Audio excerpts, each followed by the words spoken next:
The headlights cut through the thick white fog, slicing ribbons of light into the darkness ahead.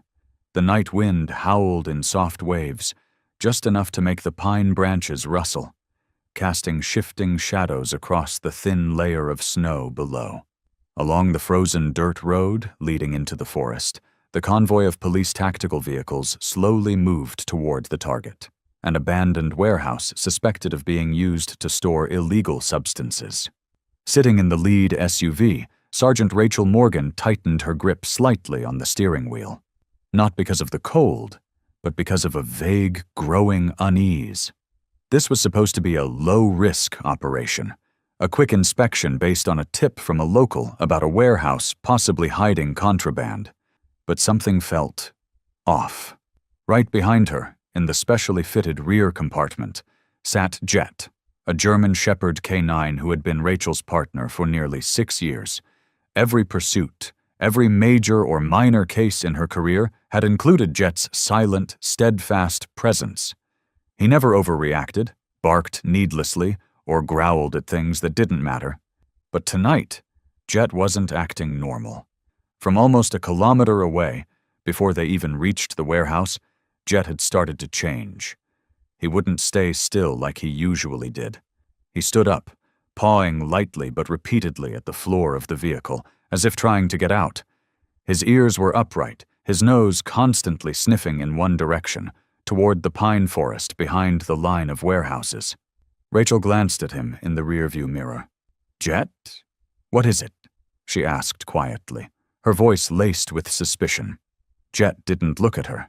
He gave a low growl, just loud enough for her to hear, then stepped closer to the car door, leaning over the seat as if ready to leap out. The vehicle came to a halt. Rachel opened the door, and cold air rushed in at once. Her breath turned to pale white mist. Snow had been falling lightly since the afternoon, now covering the ground in a faint, ghostly sheet.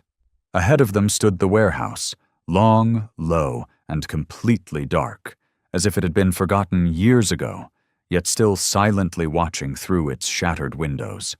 The operation commander, Captain Harris, stepped up beside Rachel. "No heat signatures inside," he said, eyes fixed on the building ahead. "Which means no one's in there. But we proceed with caution, split into 2 teams. Rachel, you and Jet take the main corridor. I'll lead Team 2 around back." Rachel nodded. Jet had already leapt from the vehicle, taking a few steps forward before stopping. He didn't run, didn't wag his tail. He stood still, every muscle tense. As Rachel's team approached the warehouse's front entrance, Jet froze. He inhaled deeply once more, then let out a low, sharp whine, not loud, but laced with warning. Rachel immediately keyed her radio, signaling for the formation to halt. The sound of heavy boots on snow fell silent. "What's Jet got?" Harris asked quietly over the radio. Rachel frowned, lowering herself slightly to run a hand gently over Jet's neck. His fur was standing on end, his eyes locked onto a dark corner of the wall about 15 meters away. Nothing moved there, but Jet held his posture for a long time, as if waiting for something to appear. No one saw anything, but everyone felt it. A shift in the air, thick and still, like something unseen holding its breath in the dark. Rachel drew in a steady breath. She knew Jet well enough to trust him. If he gave a warning, there was a reason. And now, that vague feeling she'd had all afternoon, the creeping unease with no name, was beginning to take shape. She touched her earpiece. Team 1 to Team 2. Jet is reacting. Suspicious area, northeast corner of the warehouse. Proceed with caution on rear approach. "Copy that," Mark Davis replied over the channel, voice steady and quick. "We're moving into the auxiliary wing now." Rachel looked at Jet. "You're still on edge, aren't you?" Jet lifted his head slightly, eyes sharp and alert, as if trying to tell her, "You don't see it, but I do. Something here isn't right." She gave a subtle nod. "Keep moving. No weapons drawn yet, just observe. Everyone slow. Very slow." The cold wind slid through the cracks in the walls and shattered vents, making a faint whistling sound like a breath being held. The rusted front door creaked open with a long groan, echoing deep into the snowy forest. Inside was pitch black, cold, and abandoned. But Jet's steps were steady. He led the team forward without hesitation, without a bark, silent, alert, and determined. No one knew that, in that very silence, danger was already waiting. And only Jet, beneath the falling snow outside, could sense it. The area in front of the warehouse entrance was cloaked in an eerie stillness. There were no insect sounds, not even the usual soft whistle of wind passing through wall cracks, something you'd expect in early winter. Only the steady patter of snow falling on distant treetops remained, along with the careful footsteps of the tactical team spreading out in their assigned formation. That silence now felt less like peace, and more like a warning, a quiet before something breaks. Snow continued to fall, dusting the treetops in the distance and speckling the shoulders of the silent officers moving into position. Flashlights cast narrow beams across cracked concrete walls, revealing rusted support pillars and the marks of time etched deep into cold steel doors. This had once been a shipping depot for a freight company, but after being abandoned, it had become the perfect hiding place for anyone trying to keep things away from the eyes of the law. Sergeant Rachel Morgan moved along the right side of the warehouse, gripping her Glock 19 and tactical flashlight tightly. She wasn't alone. A few steps ahead was Jet, the loyal German Shepherd K9 who had been by her side for years. But this time, Jet wasn't following his usual even pace. He veered off, lowering his nose to the cold ground near a thick snowbank at the edge of the main entrance. Rachel noticed the change instantly. Jet was a machine when it came to alertness. If he froze in place, it meant he'd caught the scent of something off. "Something's not right," Rachel muttered, stepping closer, eyes narrowing. Jet crouched low, ears up, nose working fast around the edge of the snow. It wasn't a human scent, and not an animal either. The smell was sharp, bitter, like burnt metal, with a trace of gunpowder on the wind, and something else. Artificial, industrial. Rachel knelt for a better look and spotted something else. A shallow skid mark in the snow, fresh, distinct, leading from a forest trail right up to the warehouse's side door. Less than a meter away, a scorched black patch marked the ground, as if someone had just tried to burn something, then stomped it out. She spoke into her radio at once. "Captain, we've got suspicious signs at the main entrance," Rachel said quietly, eyes still fixed on Jet. "Recent movement. Jet is reacting strongly. Possible someone's been here and left something behind." From the warehouse's far side, Captain Harris and the second team were preparing to breach from the auxiliary entrance. His voice came through the radio. "Copy that. You and Jet hold the position. I'm sending a unit to recheck the front." Rachel nodded just as click. A small sound, like metal snapping softly, came from right along the wall. It wasn't loud, but it struck like lightning in the minds of those too familiar with explosives. That sound didn't belong to nature. It came from a spring-loaded mechanism, or worse, a pressure-triggered trap. Jet's head whipped around instantly, body rigid, growling as if facing down an invisible monster. Rachel didn't hesitate. Every instinct screamed the same thing. "Fall back!" But it was already too late. Boom! The explosion tore the air apart, shattering the silence into oblivion. The force of the blast launched snow high like a white geyser.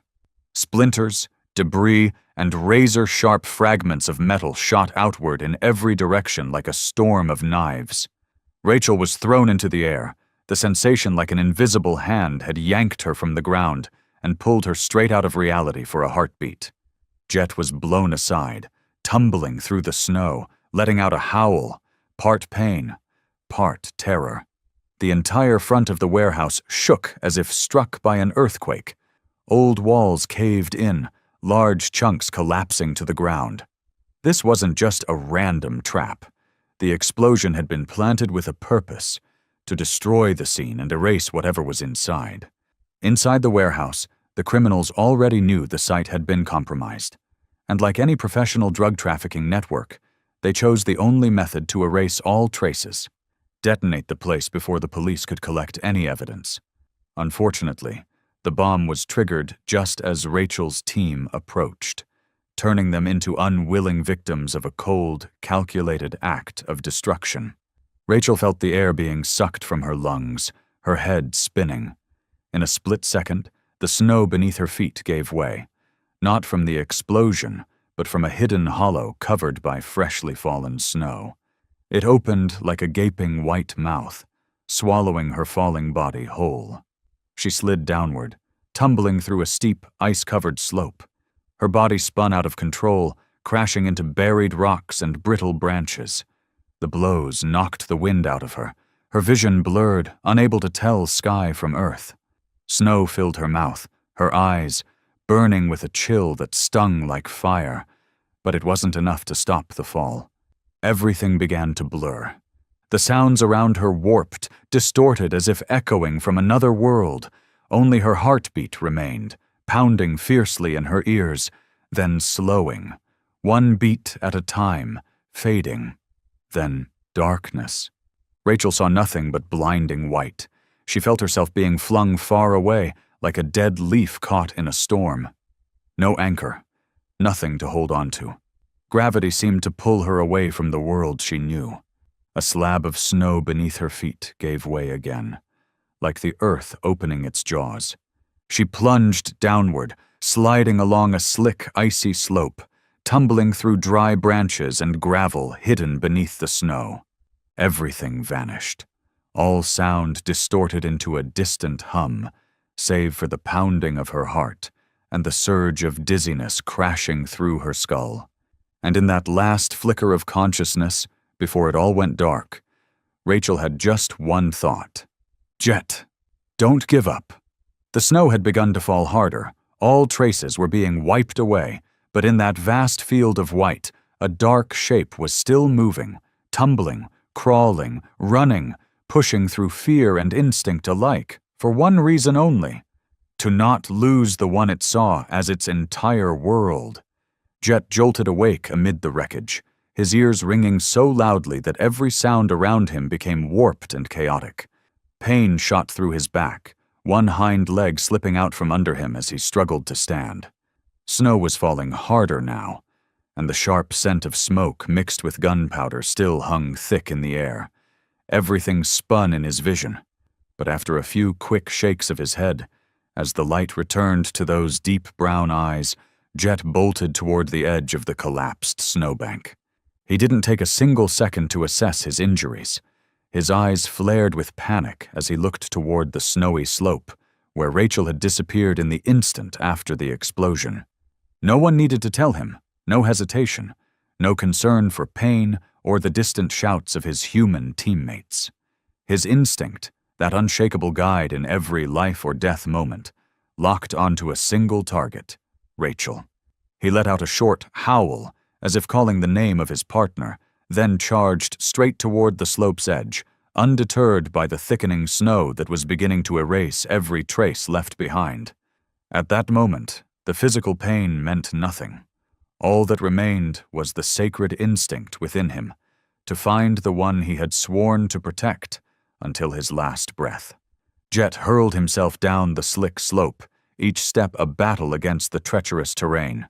The frozen snow made it nearly impossible for his claws to grip, and more than once his large frame tumbled down uncontrollably, rolling over sharp rocks, dry branches, and twisted roots jutting out like hidden traps. But Jet didn't cry out. He didn't stop. Every time the force knocked him off balance, he scrambled back up, shook the snow from his face, and kept moving toward the place he believed Rachel was waiting. Above, the snow fell thicker now, wind sweeping the white flakes into a swirling curtain that blanketed the hillside like a burial shroud. No lights, no team, no radio signal, only Jet and the pounding of his heart, screaming the name of the one who might be lying somewhere beneath that frozen silence. Jet couldn't see Rachel, but he could smell her. The faint trace of blood mixing with snow, that heavy metallic scent he never wanted to recognize from the person who once wrapped her arms around him during those first uncertain days of training. The smell of gunpowder, scorched smoke, damp earth, and Rachel. Familiar, soft, like her breath on his fur after long night patrols. He pressed his nose close to the ground, head low, ears pinned back, tracking each faint trail buried deep in the forest floor. The falling snow diluted the scent with each passing minute, but Jet clung to the last remnants of it.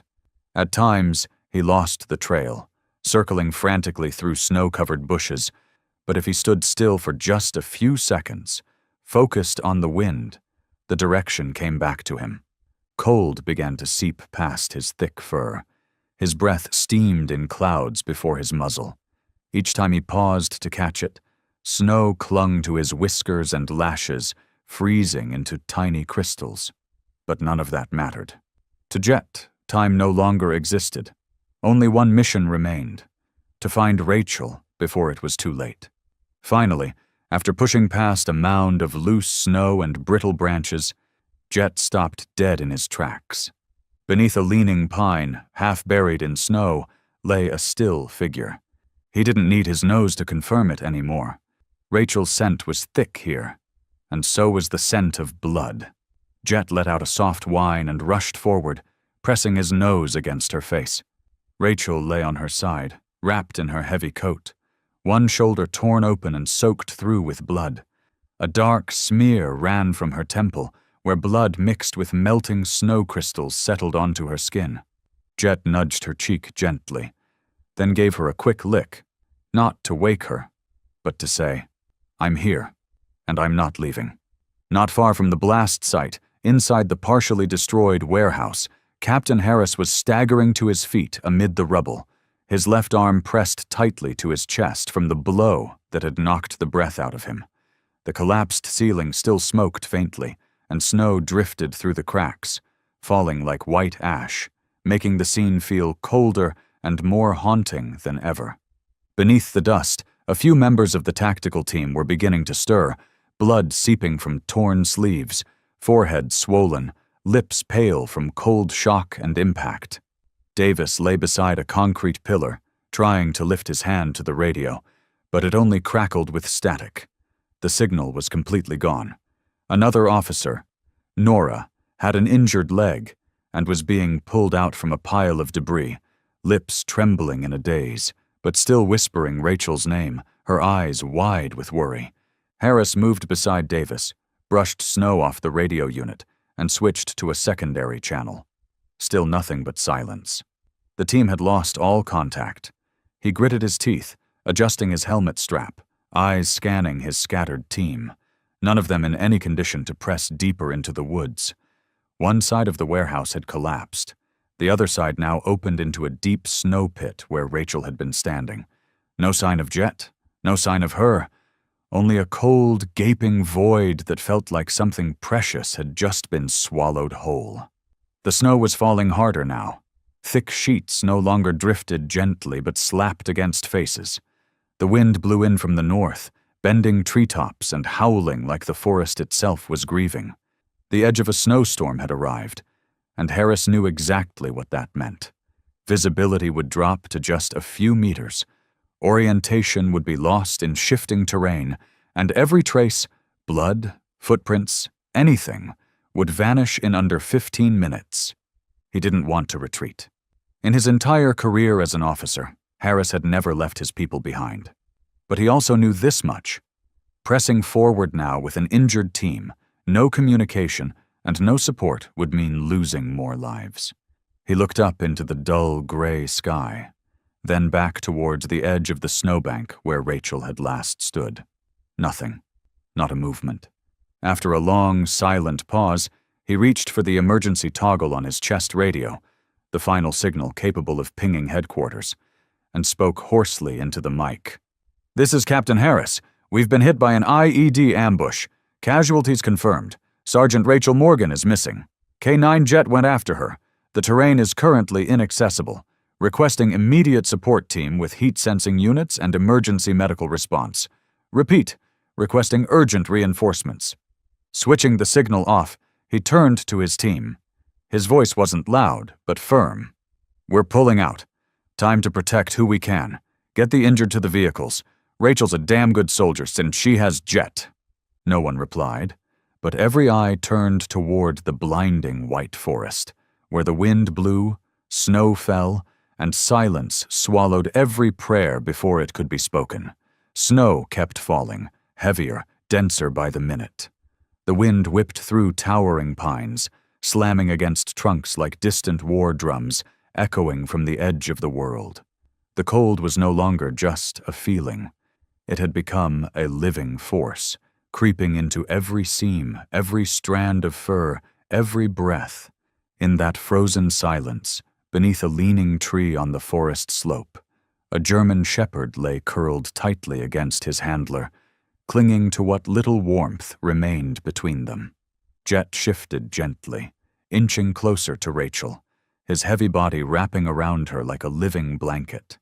His nose touched her wrist, checking for a pulse, then moved to lick her cheek, her forehead, the exposed skin just above her collar, trying to stimulate blood flow.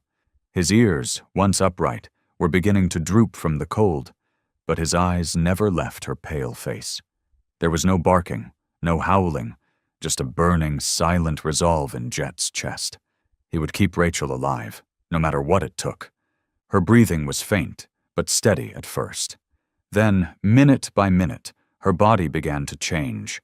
Her fingers twitched, her muscles shivered with each gust of wind. Jet noticed it immediately, though he didn't understand it was the early signs of hypothermia.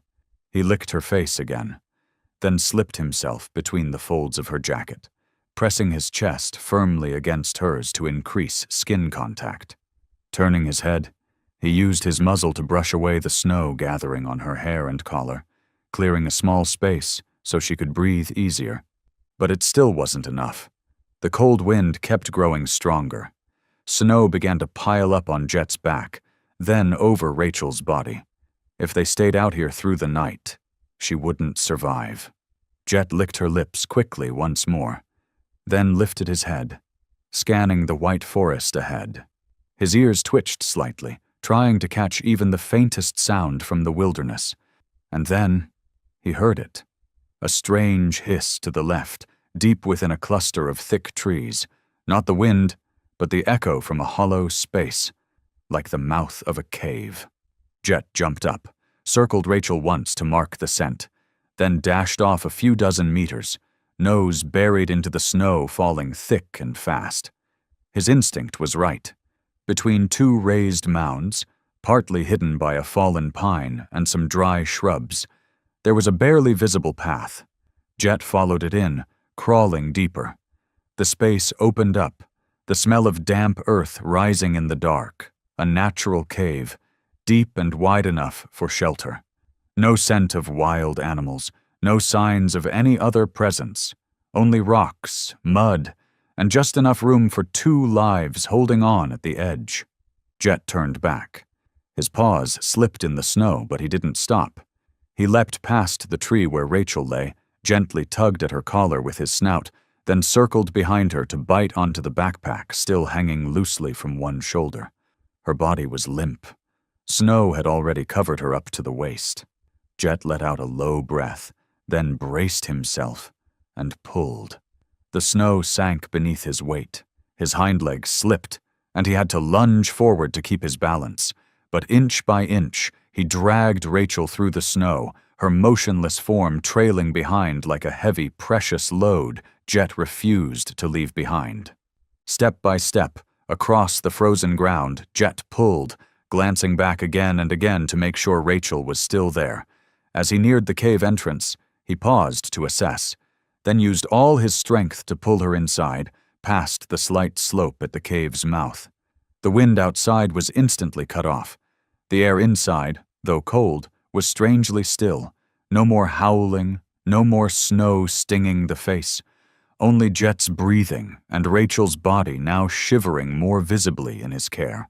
Without hesitation, Jet used his front paws to scrape away the layer of dead leaves and dry dirt in the corner of the cave, making a hollow just large enough to place her in.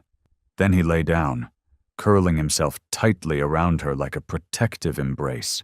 His nose nudged gently against her cheek, His tongue flicked softly over her eyelids. His chest rose and fell, each breath warm against Rachel's neck, the only source of heat left in a forest swallowed by winter. Under the low, damp ceiling of the little cave, the darkness settled thick between the breaths of melting snow and cold stone. Only the faint wind slipping past the outer rocks and the subtle trembling of Rachel's limbs signaled life still flickering in that space. It was so quiet one could almost hear the slow trickle of blood moving through veins, or the occasional swipe of Jet's tongue across Rachel's nose and her eyelids, as if it were a ritual to keep his companion from slipping into the dark for good. She still hadn't regained consciousness. Her body curled in on itself by instinct, but her lips were turning blue, and her breathing was growing shallow, clear signs her strength was nearly gone. Jet wrapped tighter around her, his back pressed against the cold cave wall, trying to block the wind and hold her body temperature just above danger. But the warmth from a dog's body, no matter how large, could never compare to a blanket, a fire, or an adrenaline shot. Jet knew this on some deep, unspoken level, as if he could feel Rachel's life slipping further out of reach with every passing minute. His eyes remained wide open, never leaving her face. At times, his eyelids fluttered from the cold, and his own body began to tremble with each gust sneaking through the cave's cracks. The snow on his fur had begun to freeze into thick patches, especially around his shoulders and back, where the weight had been heaviest while pulling Rachel here. But Jet didn't care. He only listened for the tiniest movements from the woman in front of him, a faint whimper, a weak hand twitch, or sometimes just a breath that sounded slightly off. Once, Rachel let out a sharp gasp, her mouth opening slightly in reflex before falling back into a silence that felt too long. Jet shot upright, lowered his nose to hers, and licked her face, her forehead, then pressed his head against her chest, as if trying to pass on the steady rhythm of his own heartbeat. He let out a low whine, a gentle, desperate plea. And then, like a small miracle, Rachel moved slightly. Still there, still fighting, quietly battling through a cold so deep that death was only one breath away. Jet knew he couldn't let his guard down. While half of his mind focused on keeping Rachel alive, the other half remained in a state of heightened alert. His ears stayed upright, turning toward every faint sound from outside. The crack of a branch, the thud of snow slipping off the cave roof, or even the softest rustle a passing animal might cause. He had been trained to recognize each of these noises, and now that training wasn't just about combat instinct. It had become the weapon he used to guard the life of the only being he considered his entire world. Whenever a gust of wind pushed through the cracks, blowing fine snow dust into the cave, Jet would shift his body, shielding Rachel once again. He couldn't cover her completely, but if even a bit more warmth could pass into her coat, if just one more layer blocked the wind, it might be enough to raise her chances. At this moment, every tiny effort carried the weight of survival. Time passed in a quiet, almost surreal rhythm. No voices, no light, no sirens or signals. Outside, the team had already pulled back. The entire forest now held only Jet and Rachel, still alone and stubborn, like two tiny dots in the endless white. And in that seemingly frozen landscape, one flame had not gone out. The sharp, unwavering gaze of Jet, guarding each second without sleep, and the faint, fragile breaths that Rachel still managed to hold on to. Once more, Rachel's body shuddered violently, her shoulder jerking in an unnatural spasm. Jet whimpered softly, then leaned in, pressing himself against her chest and stomach, hoping to slow the drop in her body temperature. He nosed around, searching for exposed skin, licked gently, then curled back around her again, never stopping. Nearly an hour had passed since Jet pulled Rachel into the cave. In that time, he hadn't eaten, hadn't slept, hadn't let up for even a moment. His eyes, now slightly reddened from cold and dryness, remained steady and watchful, never leaving her faint breaths. In the dark, That gaze was the only watchlight left for Rachel's life. No one had ever taught Jet what loyalty meant. No one had explained that sacrifice was something noble, but through an invisible thread tied from the heart, he knew that Rachel was family, the one person he would never abandon, even if it cost him his own life. And so, even as the cold seeped into every muscle, even as his joints ached from the strain of pulling her through the snow, Jet didn't close his eyes. He couldn't, because if he gave in, even for 1 second, Rachel would have no one left to hold on to her in this white night trying to swallow them whole. Outside, the snowstorm hadn't stopped. The wind howled through the forest like a mournful song of wild winter. But inside that small cave, one creature stayed curled up beside his closest companion, holding on to a fragile thread of life with all the instinct, loyalty, and unshakable love he had. In a brief, quiet moment, Jet laid his head on Rachel's chest, closed his eyes, took one deep breath, then opened them again. He didn't know how late it had become, but he knew one thing. Until Rachel opened her eyes again, he would not close his. Not ever. Beneath the thick snow left behind by the brutal whiteout, the forest seemed to hold its breath. Dry branches, once twisted by the cold wind, now stood motionless, like ancient fingers reaching up from the earth. In the small cave nestled deep in the hillside, Jet was still watching over every movement from Rachel. His ears constantly perked, his nose twitching slightly with every change in the air. The wind outside had stopped howling, but Jet didn't feel at ease. In fact, it was the unnatural silence that stretched his instincts tight, like a string about to snap. Rachel was still unconscious. Her breathing was steady but shallow. Her body had warmed slightly thanks to Jet's body heat and the shelter of the cave, but no one could predict what would happen if another threat appeared. And Jet sensed it clearly. Something new was coming. A cold gust swept across the cave's entrance, carrying the scent of earth, snow, and blood. But beneath that familiar metallic trace, Jet caught another smell. Wild, raw, warm, like wet fur, the smell of a predator. His eyes narrowed, and a low growl rose from his throat. Not one, more than one. A pack. They were coming. Jet turned to look at Rachel, still curled under layers of dry leaves and coat fabric. He stepped over, lowered his nose to hers, licked her gently, then pressed his forehead to hers for one brief second. A silent promise. Then he stood, moving swiftly and soundlessly to the cave's mouth, his entire body low and tense like a drawn bow.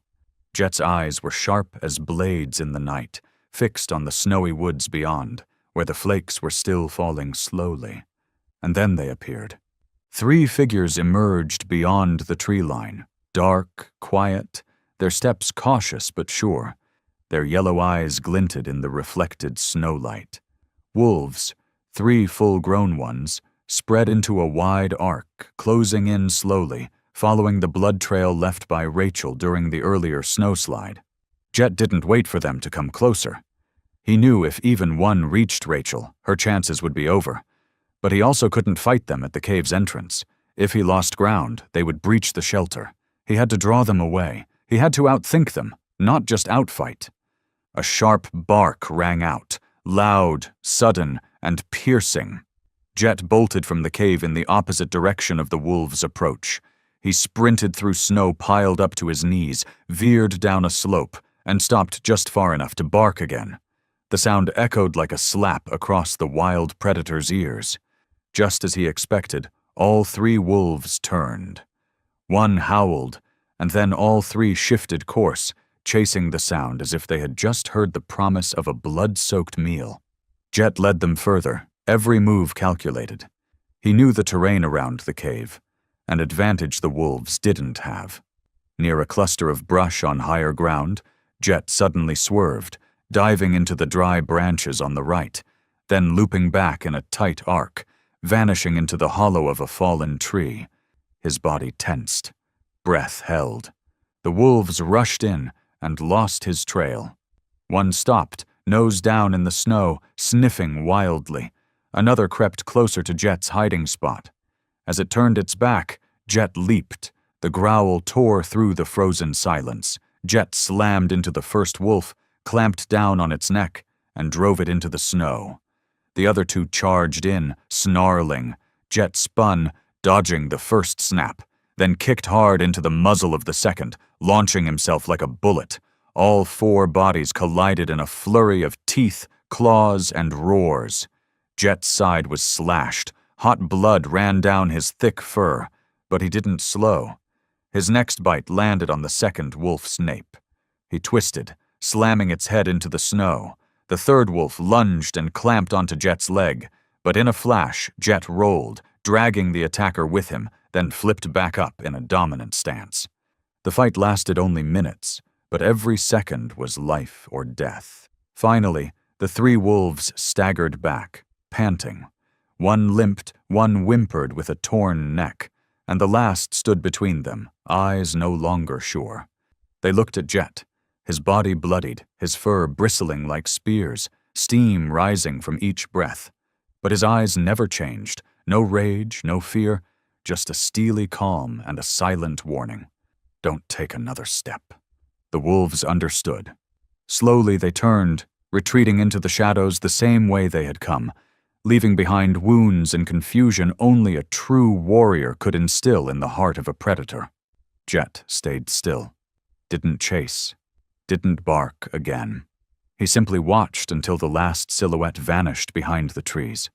Then he turned back, limping towards the cave, each step leaving a small dot of blood on the snow. When he returned, Rachel was still unconscious, but her breathing was steadier now, no longer spasming like before. Jet approached and lay down beside her, curling his body around hers once again. His eyes closed for a brief second, then opened right away. No complaint, no sign of rest. Outside, the forest was still cold, but inside the small cave, the steady breath of a four-legged warrior remained, a quiet vow never to leave her side, whether against blizzards, hunger, or a pack of wild wolves. Because to Jet, protecting Rachel wasn't a mission. It was the only reason he existed. From deep within a foggy dream, Rachel heard a familiar sound, soft, steady, and warm. Breathing, but not her own. A different rhythm, deeper, stronger, as if it were trying to keep the cold air in that cave from ever turning to ice. That breath pulled her back. Her eyelids felt heavy, but she forced them open. A blinding white light flooded her vision at first, making her wince and blink several times. The cave ceiling slowly came into focus. Dull gray, silent, unmoving.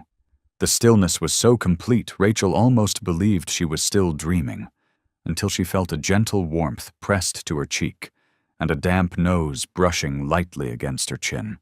She turned her head, slowly, painfully, and met Jet's eyes. Those deep brown eyes, full of emotion, stared back at her unblinking. In that single connection between two companions, Rachel felt like she had latched onto an anchor in the middle of a freezing ocean. Jet let out a soft bark, not loud, not urgent, more like a breath of relief. Then he nuzzled into her chest, tail giving a gentle wag. Not wild, just a small, honest gesture, as if he had waited centuries for this moment. Rachel reached up, her arm trembling, and touched the thick fur now soaked with snow and dried blood. Her eyes blurred, not from pain, but from something deeper. In this desolate cold, on the thin edge between life and death, he hadn't left. He had stayed. She had never truly been alone. "Jet, you're still here." Her voice was hoarse, cracked, as if frozen inside her chest. Jet whimpered softly, then began licking her cheek, her forehead, and even the wound on her shoulder as if trying to heal it with love alone. Rachel drew a deep breath, trying to push herself upright. Pain shot up from her left shoulder, making her clench her jaw. A sharp burn came with the soft crack of dried blood breaking open. She pulled back her sleeve and saw the damage. A deep gash, likely from a sharp rock or metal fragment. The skin was torn and bruised around the edges, But the bleeding had stopped, frozen shut by the bitter cold. A bloody scrape also ran down her arm, caked with snow and dirt. She turned her body slowly, groaning as the movement tugged at her shoulder. Jet immediately stood, stepping closer, as if to support her with his whole body. Rachel leaned her head against him for a few seconds, gasping for breath. "I'm alive! I have to get us out of here." After a few minutes of deep breathing to steady the dizziness, she began to rise. Her legs shook like she was learning to walk again, but she kept steady by holding on to Jet's shoulder. Once upright, Rachel looked out toward the cave entrance and froze. Beyond the mouth of the cave, the entire world was a wall of blinding white. Snow had buried everything. The trail where Jet had dragged her in, the rocks, the tree branches. Everything was now one flat, blank canvas without shape or depth. There were no paths, no markers, no edges to tell where the forest ended and danger began. It was no longer a landscape. It was a white void, silent, cold, and indifferent. Rachel swallowed hard, eyes scanning desperately for any sign, any clue. A broken branch, a mound of earth, anything to orient herself. But there was nothing. She had no idea where this cave was in relation to the warehouse. No GPS. The radio had shattered and been lost during the fall. No compass, no map. And the sun was hidden behind thick storm clouds, offering no hint of east or west, north or south. A chill ran down her spine. Not from the cold, but from something older, deeper. The fear of being swallowed whole by nature. The fear of being lost forever. "No, don't panic," she whispered to herself, though her lips had already begun to tremble. She turned to Jet, trying to keep her voice steady. "We're getting out of here, right?" Jet didn't answer, of course, but he stepped closer, settled beside her leg, looked up, and gave a soft wag of his tail, like a silent nod. She let out a faint laugh, though her throat was dry and tight. Jet never looked away from her. At that moment, Rachel felt as if his deep brown eyes were trying to pass something into her. A kind of courage without words. The kind of strength only a creature that lives by instinct and unwavering love could ever give. He stepped closer, pressing his head gently to her hip. Then Jet turned, sniffed the air in a slow circle, took a few steps forward, and paused, glancing back at Rachel. She didn't move. Jet moved a little farther, this time stopping for longer. His ears stood tall, fully alert. He looked back again, clearly waiting. Rachel took a deep breath and placed a hand on her chest as if to steady her own heartbeat. Then she nodded. She didn't say a word, just nodded. To herself, to Jet, and to the unknown path ahead. Only when Jet saw her take a step did he continue moving. Not too fast, never too far, always keeping a distance close enough so she wouldn't fall behind. He stopped at patches where the snow looked deep, scratching gently with his front paw to test the ground before allowing Rachel to follow. Whenever she paused, from fear or exhaustion, Jet would glance back, his gaze firm but patient. Rachel followed him like a blind person reaching toward the last light. Jet led, slowly, nose to the ground with each careful step. Rachel followed, one hand resting on his back for balance, but every step felt like sinking into uncertainty. The snow was uneven, some parts soft, others packed, and more than once her foot plunged into hidden hollows beneath the surface. There were no tracks to follow. Even though Jet kept sniffing, Rachel knew the chances of finding their way back were impossibly slim. A breeze picked up, light but strong enough to scatter snow from the tree branches. She stopped, looked around, and then murmured, "Where? Where are we even going?" Her breathing quickened, slipping through clenched teeth. Dark spots dotted her vision. The ache in her legs spread to her back, then to her shoulders. Her head spun. Jet turned back and gave a soft whine. Rachel closed her eyes, forcing herself to stay calm. She reached out and placed her hand gently on Jet's head, stroking him. "Sorry, I'm okay, just tired." But she knew inside, this was only the beginning.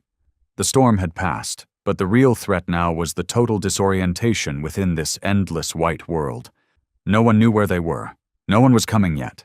There were no trails, no markers, no signs to follow. Just her and Jet. She crouched and looked into Jet's eyes. "From now on, I'm following you." Jet tilted his head, as if he understood.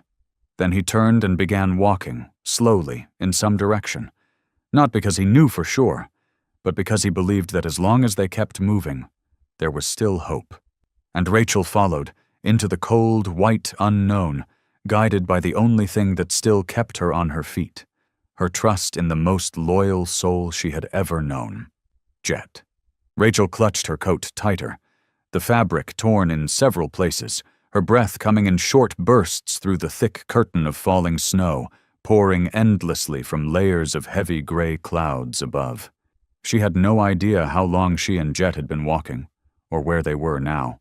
All she could feel was her legs growing heavier, her hip aching again from an old impact, and the cold slicing into her joints like tiny blades. Jet kept leading the way, ears constantly swiveling like living antennas scanning the air. His steps remained steady, but his breathing had grown heavier. A sharp wind whipped past her ear, shaking loose small patches of snow from cracked branches above. Rachel ducked, pulled her collar higher, and looked up just in time to see Jet come to a sudden stop ahead. His legs half buried in the snow, eyes locked on a gentle, sloping mound ahead that looked slightly more level. She stepped past a dead tree trunk and gave him a small nod as if to say, "Keep going." And then it happened in an instant.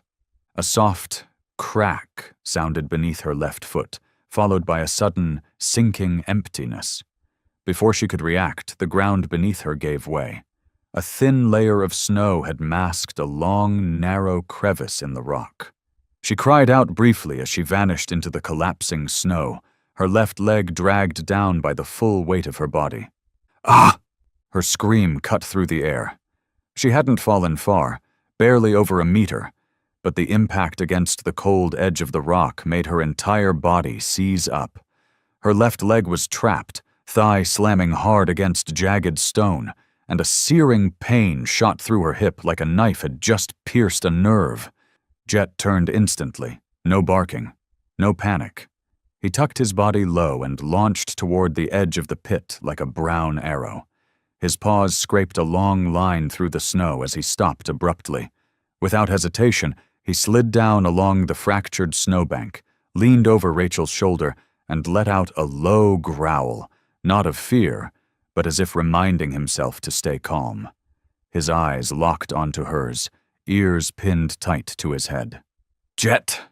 Rachel gasped through clenched breaths, her lips already going pale. "My leg! It's stuck!" She tried to lift it, but it felt like 1,000 needles were being driven into her bones. Cold sweat broke across her skin despite the snow. She was starting to tremble, not just from the cold, but from fear. The fear of being left behind. The fear of not being able to move forward. The fear of becoming a burden. Jet lowered his head and bit gently onto one of the cords of her jacket, tugging once, then yanking harder. Once, twice, 3 times. Snow scattered. The edge of the pit widened slightly, but her leg was still pinned.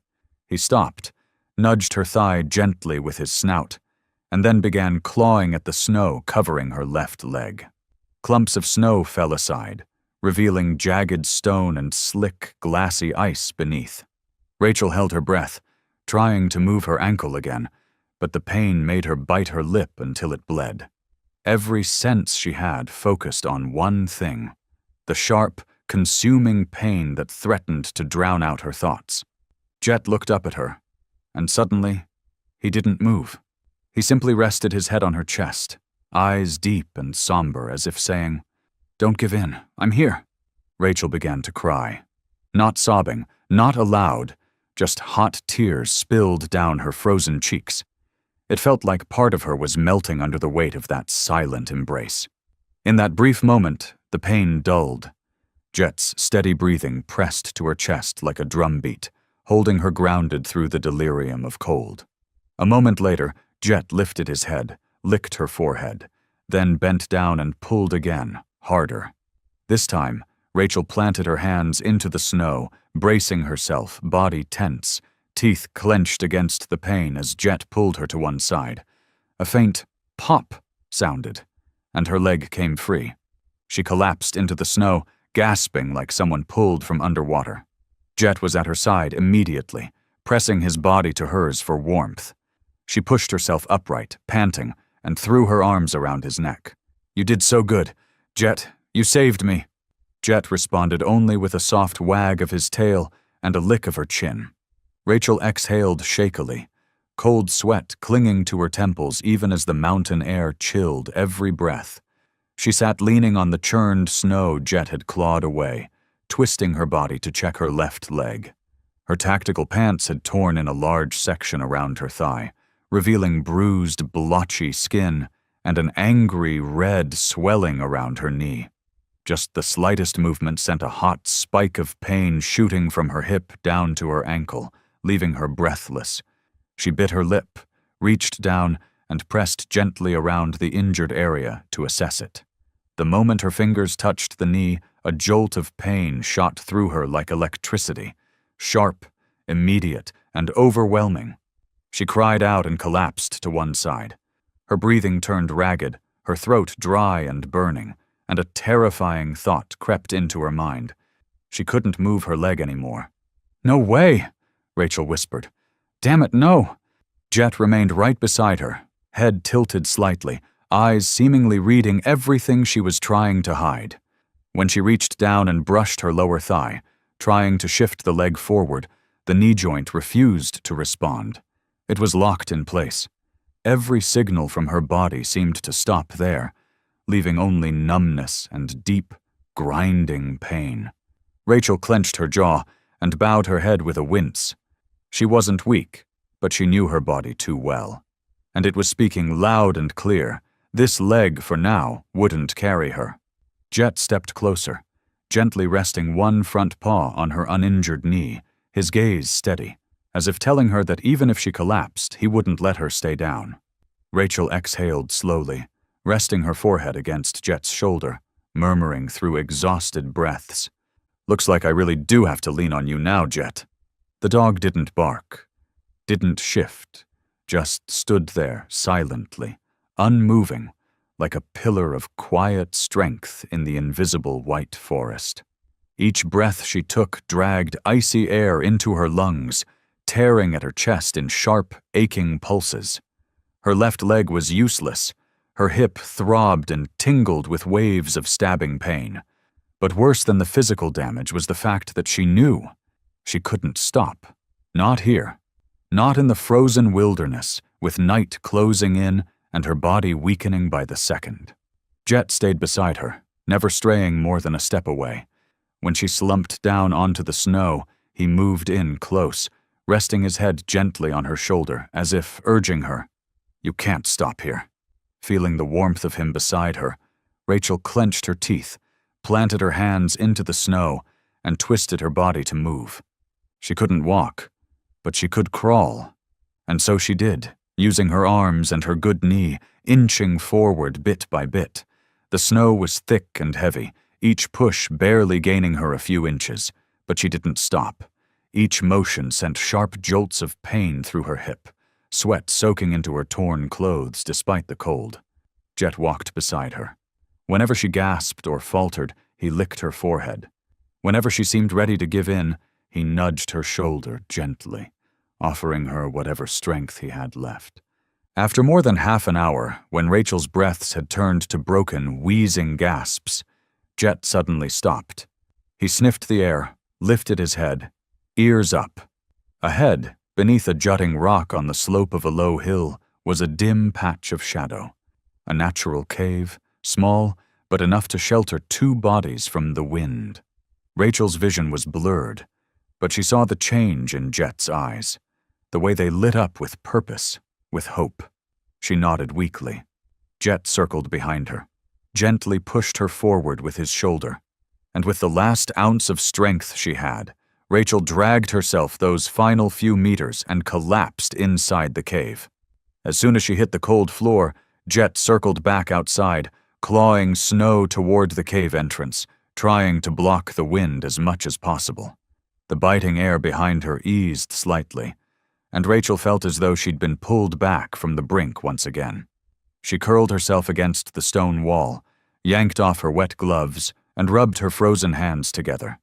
Jet lay down right beside her, curled his body around hers like a thick blanket, his frame covering half of hers, guarding her from the creeping cold. She didn't know how long she drifted off, a few minutes or just a few heartbeats.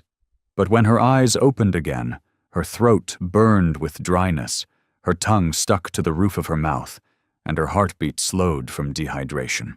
She needed water, immediately, but there was nothing, only snow. There was plenty of it, but she knew. Eating snow in this state was dangerous. It would only drop her body temperature even further.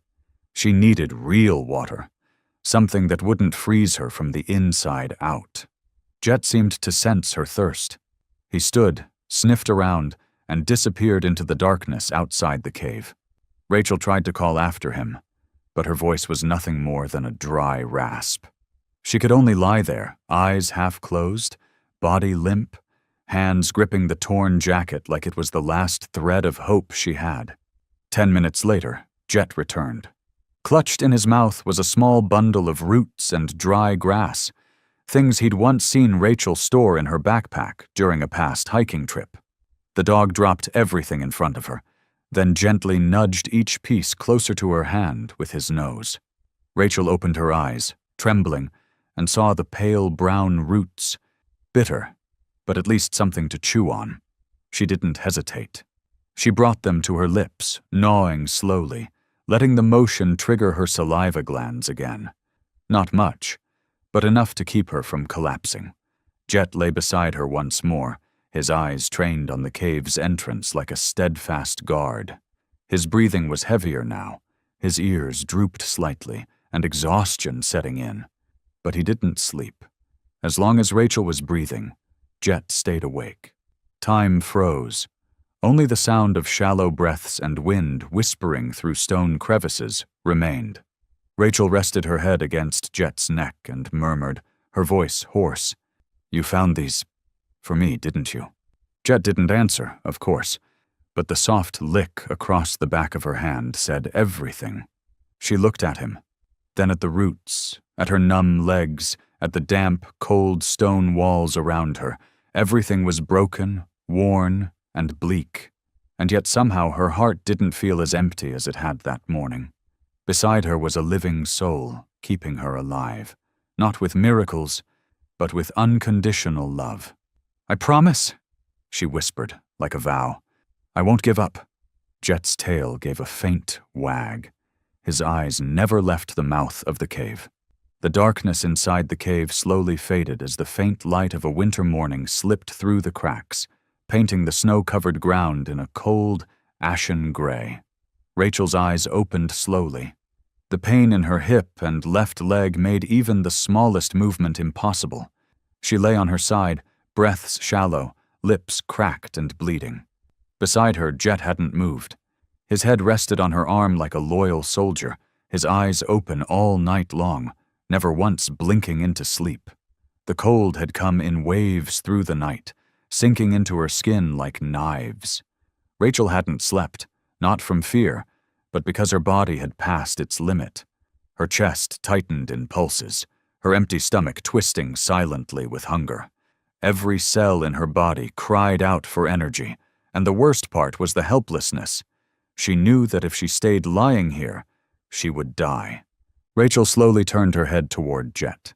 His fur was matted with snow and dirt, nose dried from the cold, but his eyes remained clear and alert. He hadn't eaten anything beyond a few roots yesterday, and it was obvious he was hungry and tired. But he hadn't left her side. She didn't need words to understand. Jet would stay until the very end unless she told him otherwise. A low groan escaped her throat as she tried to sit up. Pain exploded through her hip and leg, her vision blurring until she had to gasp just to keep from passing out. Jet sprang toward her, pressing his body to support her, nudging her shoulder gently as if to urge her to lie back down. But Rachel shook her head. "No, Jet, listen to me." Her voice was dry and ragged, each word scraping her throat like glass. "I can't stay here any longer."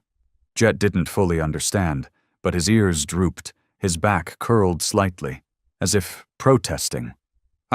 I can't walk. But you—" Rachel reached out, trembling, stroking Jet's head. "You can go, find someone, get help." Jet stepped back half a pace, his eyes widening. He didn't bark, didn't growl. He just stood there in silence, a silence that cut deep. To him, leaving Rachel, even to save her, felt like a betrayal. His loyalty was etched into his bones. "I know you don't want to," Rachel whispered, her lips trembling from cold and emotion. "But you're the last chance we have. If you don't go, neither of us will make it." Jet leaned into her, burying his head against her chest with force, then sat down beside her, stubborn in a way that broke her heart. As if by refusing to leave, he could stop time and keep death at bay. Rachel closed her eyes for a moment, holding back tears. She wasn't someone who cried easily, but in that instant, she felt impossibly small. There were no ranks here, no orders, no weapons, no rescue plan. Just a woman staring down death, and a creature so loyal he'd rather die at her side than take a single step away. "Jet," she breathed, opening her eyes, lifting her hand to touch his cold, rough snout. "If you stay, I'll die. If you go, you might get lost. You might get hurt, but you're our only hope. You're smart, aren't you?" Jet tilted his head, and in his eyes was something that looked very much like tears. "Go," Rachel whispered, no longer strong enough to raise her voice. "Do what we've always done. Save lives." Jet didn't move. He just looked at her. Looked for a long time, as if memorizing every detail of her pale face, the exhaustion in her eyes, and the determination that still burned behind them. Then, slowly, gently, he lowered his head and licked her hand. A silent kiss. A promise unspoken. "I'll come back." Rachel bit her lip, fighting back the tears threatening to spill. Not because of the pain, not because she was afraid to die, but because her heart ached. It ached with helplessness and with a deep, wordless love for the loyal creature who was walking away. She didn't want Jet to see her cry. She knew if he turned and saw that face, the face of Rachel Morgan, broken, alone, and afraid, he would never take another step. And she couldn't let that happen. Jet stood with the calm and resolve of a seasoned soldier. No whimper, no pleading glance, just the quiet strength of someone who understood exactly what had just been entrusted to him. Step by steady step, he walked toward the mouth of the cave, not once looking back, but just once, only once. Jet turned his head. That single glance, brief and silent, almost made Rachel scream for him to stay, but she didn't. She couldn't. Then he was gone, and in that moment the world seemed to collapse. She lay there on the frozen earth, her hand still holding the warmth left by Jet's snow-dampened fur. Her body curled in on itself, not from cold, but from the hollow ache that had formed deep in her chest. The cave, once a shelter, now felt cavernous, empty, as if it might swallow her whole. The wind outside no longer sounded like wind. It was the moaning of lost souls echoing through the white night, pulling at every last thread of hope. And yet, in that crushing loneliness, Rachel held on to one sliver of clarity. She had made the only choice she could. If Jet had stayed, he would have remained by her side, keeping watch day and night, scavenging for scraps and sharing his warmth. But she knew, no, she felt, that Jet would never think of himself as long as she was breathing. And that loyalty, that beautiful flaw, would have killed them both. Rachel turned her head toward the direction he had gone, though her vision was blurred with tears. She prayed, not only for herself, but for him. She hoped Jet would find someone. But even if he didn't, even if no one came, she still believed in him. Jet wasn't just any dog. He was smart. He had survival instincts, and more importantly, he had the heart of a soldier. He would know how to stay alive. And if fate allowed, Jet would return. Thinking that, Rachel pressed her lips together, refusing to let a sob escape. She loved Jet, loved him so deeply it hurt. For all those years he had been her legs, her eyes, her second arm, the one teammate she trusted above all else. He had never once left her side. And today, she had been the one to send him out into the storm. "Live, for both of us," she whispered, her voice barely more than breath, lost in the cold and her tears. Now all she could do was wait. But it wasn't the kind of waiting that breaks a soul. It was a form of patience laced with courage. Rachel Morgan had never been one to put her faith in luck. But in Jet, she placed her life. Under the blanket of falling snow, Jet ran fast. Every paw print he left behind was instantly swept away by the wind, as if he had never passed through. The storm had arrived. Gales tore through the forest, bending thin trees until they groaned, whipping snow into blinding spirals. The cold lashed against his skin like razor blades. But Jet didn't stop. Not once did he glance back toward the cave, where the one he loved most lay on the edge between life and death. Snow clung to his fur. Ice crusted onto the tips of his ears, tail, and neck. Every time he growled, the frozen buildup cracked and flaked away. The once soft brown eyes, full of intelligence and warmth, had narrowed into thin slits, tracking movement through narrow gaps in the snowstorm. But the snow was too thick. The wind slammed straight into his face. The scent of life had vanished. No tracks. No traces. Not even a sound. Jet stopped, his entire body tensing, ears perked like antennas straining to catch the faintest frequency in the swirling white void. The air held its breath. Then suddenly, a sound. Very faint. Something moving beneath the deep snow. Not the wind, not an animal. It was the soft, steady trickle of water, weak but unmistakable. The muffled gurgle of a stream choked under layers of ice and silence. Jet tilted his head, listening closer. It was a stream. He crouched low, nose brushing the snow, inhaling the damp, earthy scent that had just reached him. Cold, moist, mixed with the smell of rotting grass and worn-down stone. All those signals told Jet one thing. Running water was near. And if there was water, there was a chance. Not just for him, but for Rachel. Jet didn't think like a human, but within the instincts of a creature trained in mountains, fire, and darkness, he knew this much. Where there's water, there's life. Animals come to drink. Trails form from repeated steps. And sometimes, if luck holds, there are humans, camps, cabins, patrol paths, or hunting routes leading back to villages. The stream wasn't just hope, it was direction. He inhaled once more, then whipped his head towards the northwest, where the sound had come from. No command is needed. No prompting. His 4 legs plunged into the snow, driving forward with a single purpose. Follow the stream and find people. Find them, no matter what. Rachel's life was being counted in minutes now. Every heartbeat was a ticking clock. Every minute lost was another piece of her life stolen by the cold. He had to be faster. Suddenly, the ground beneath him gave way. Jet's front paw struck something unnaturally soft. The snow collapsed like a ripped curtain. He dropped. His entire weight plunged downward into emptiness. No rocks, no branches, just the rush of wind past his ears and the musty scent of mold rising from below. But his reflexes were razor sharp.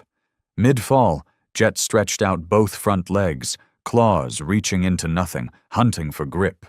And he found it, a tangle of black roots, snaking deep into the ground. Jet kicked at the snowy wall with all 4 legs, trying to gain traction. The wind slammed into his face. Snow cascaded down onto his head.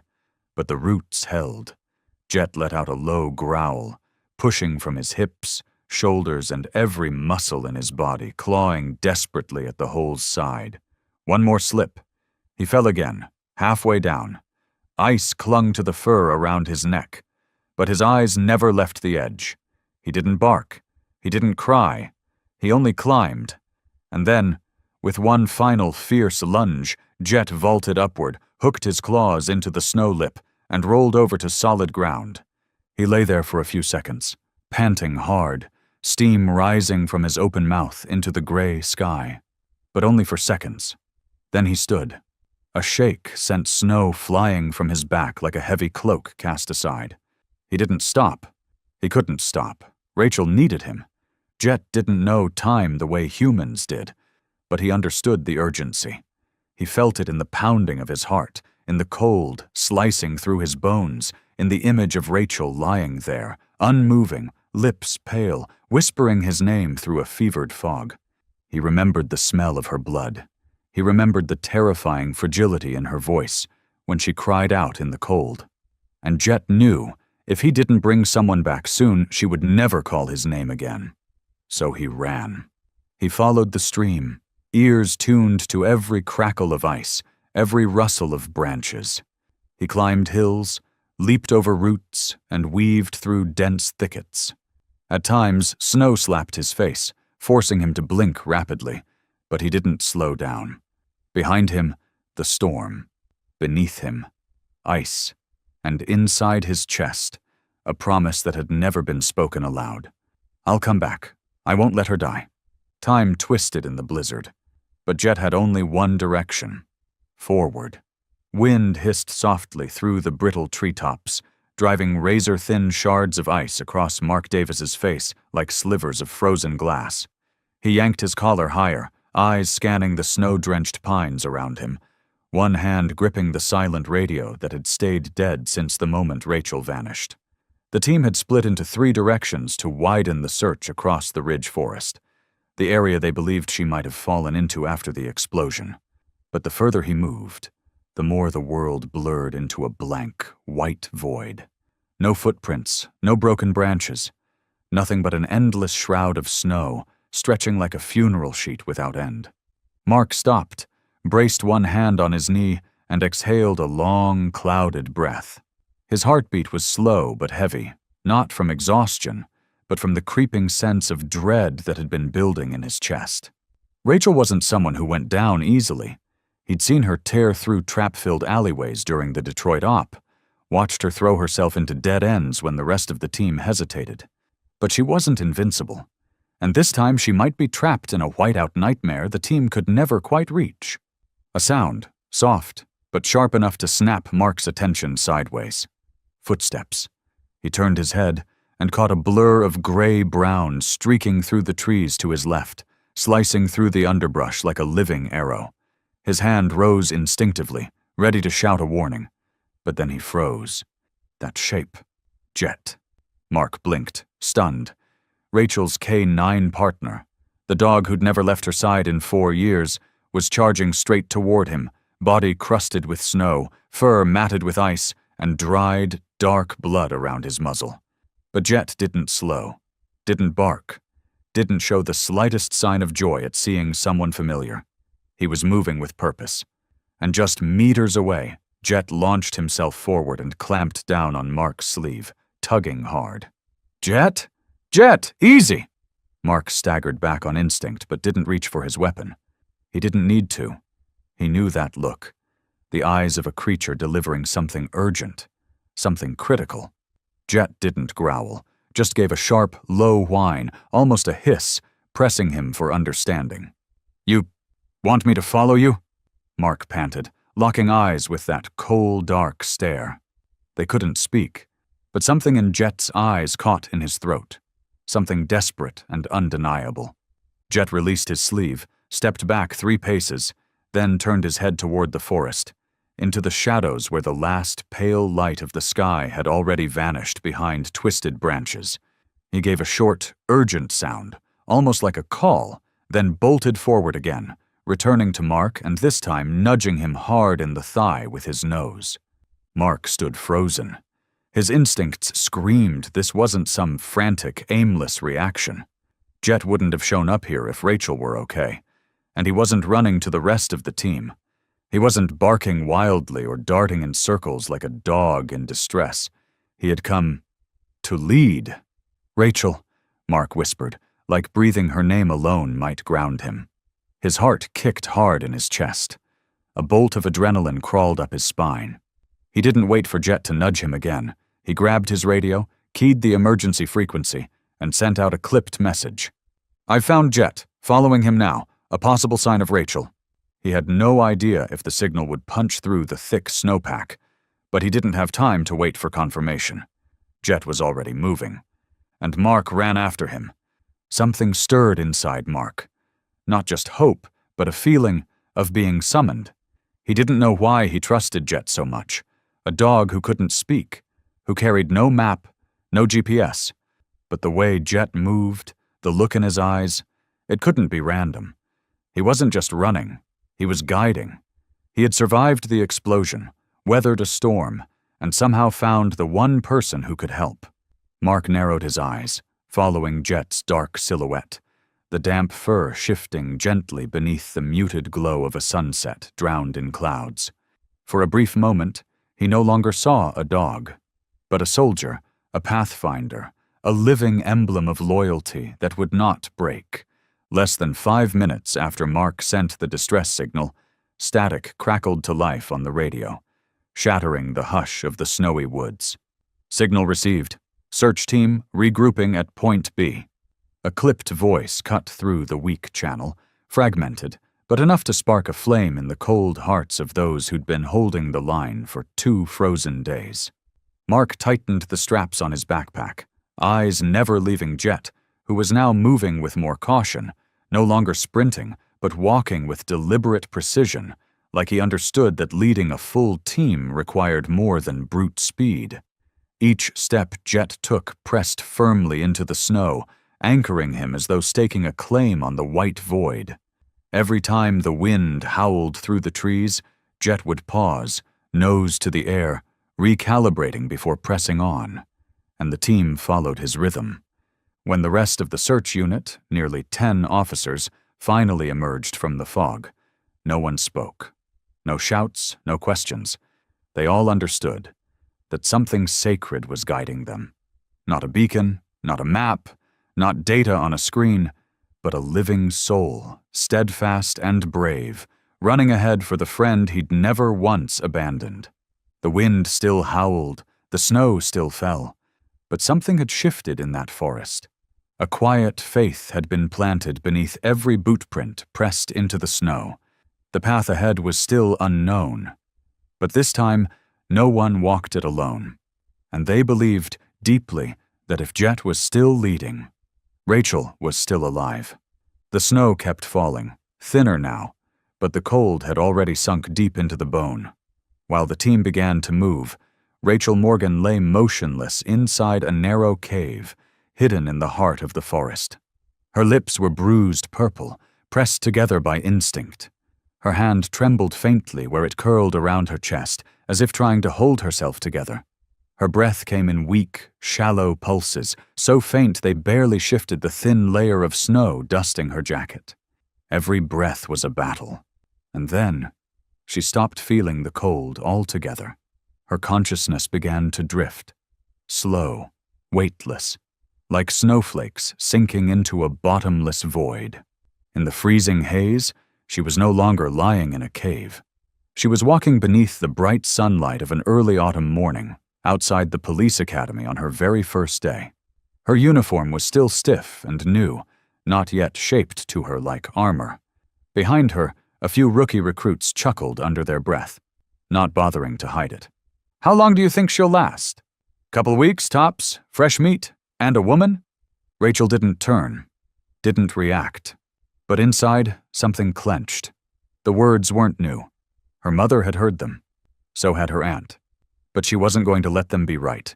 She wasn't here to prove anything for women. She was here because she wanted to be a damn good cop. That was it. Then the memory blurred, shifting to a night on the training field. She was on one knee, gasping for air after a sprint and tag drill.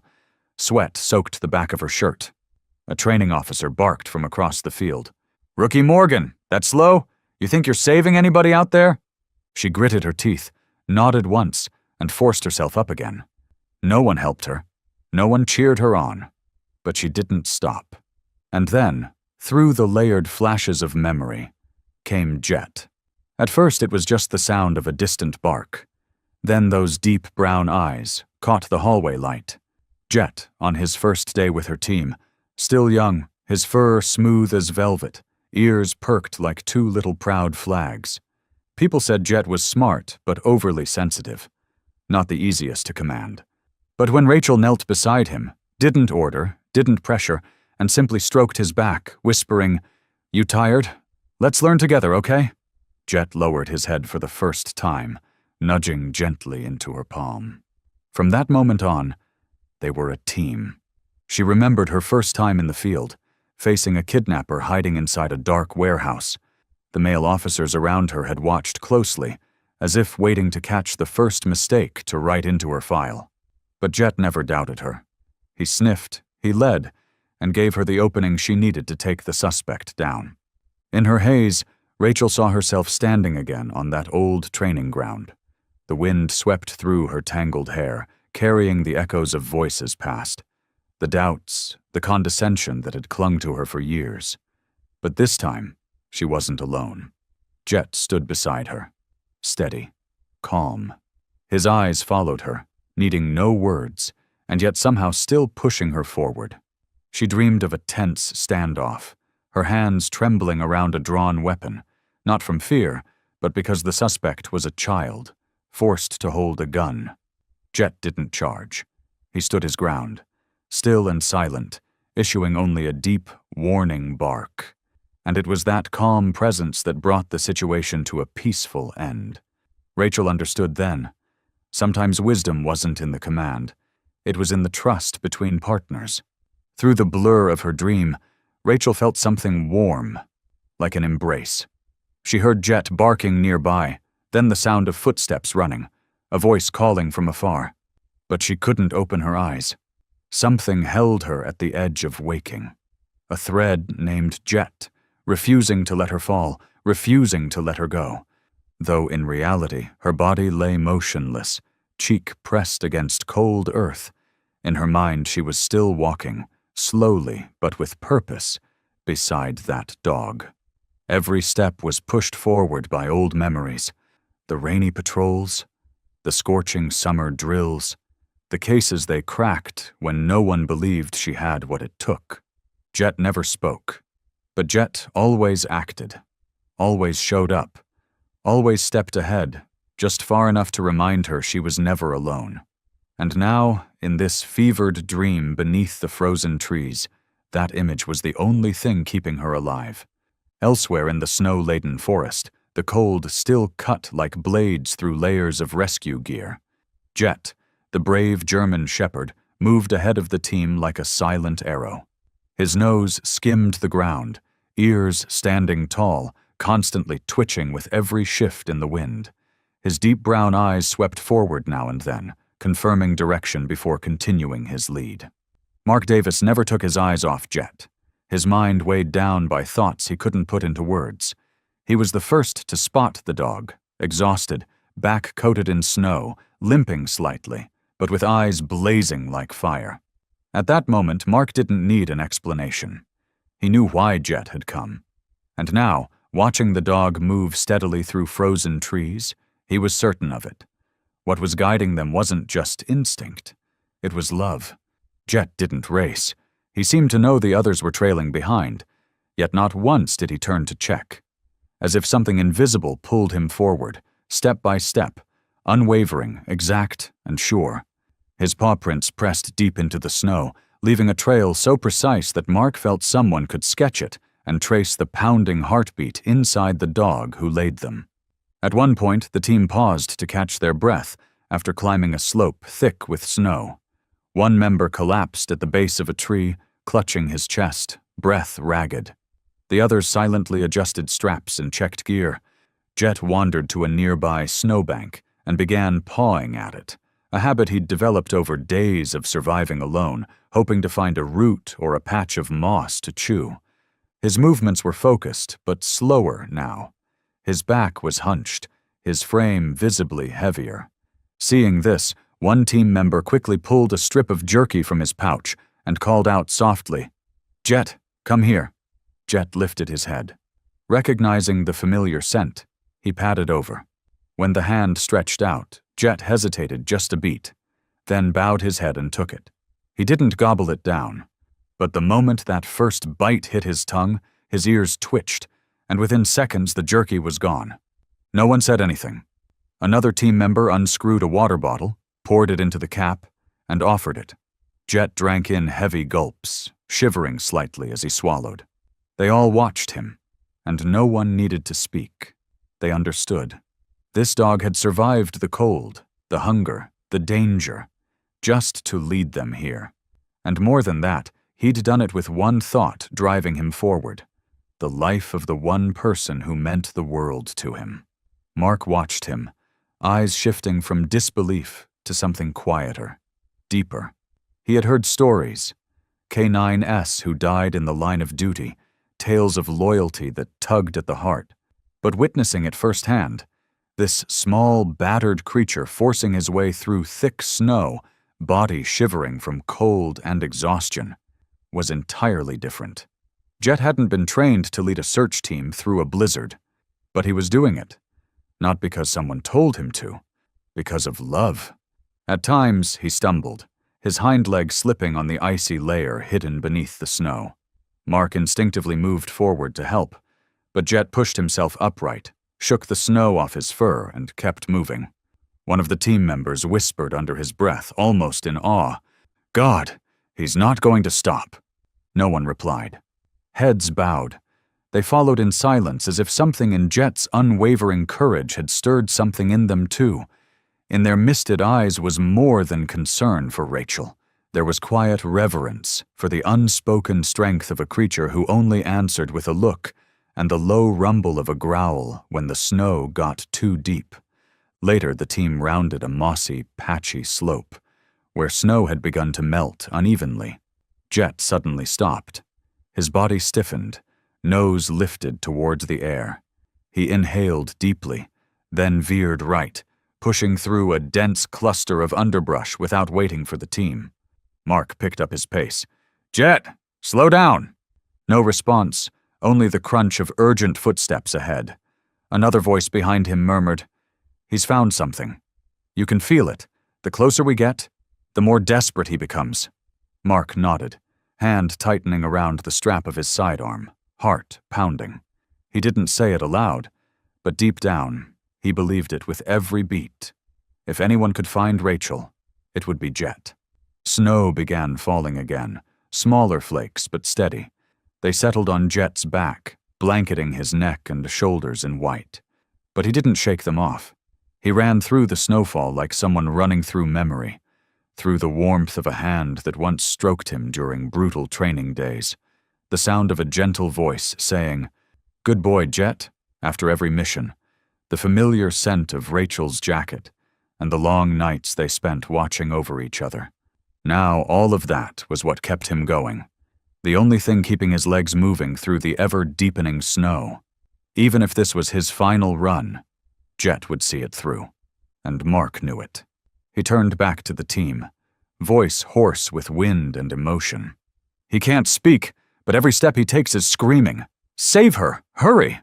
No one replied, but suddenly the pace of the team picked up. They began to run after Jet. No more complaints, no more dragging boots through the snow, just pure focus and absolute trust in a dog. Nearly an hour had passed since the team had left the forest's edge. The snow hadn't let up, each new layer burying the last, erasing footsteps, and turning the woods into a white labyrinth. But one trail remained, a long, winding slide and a deep line of paw prints carved into the snow by a dog who had not once looked back. Jet forged ahead, weaving through brittle trees, pushing through drifts nearly half his size.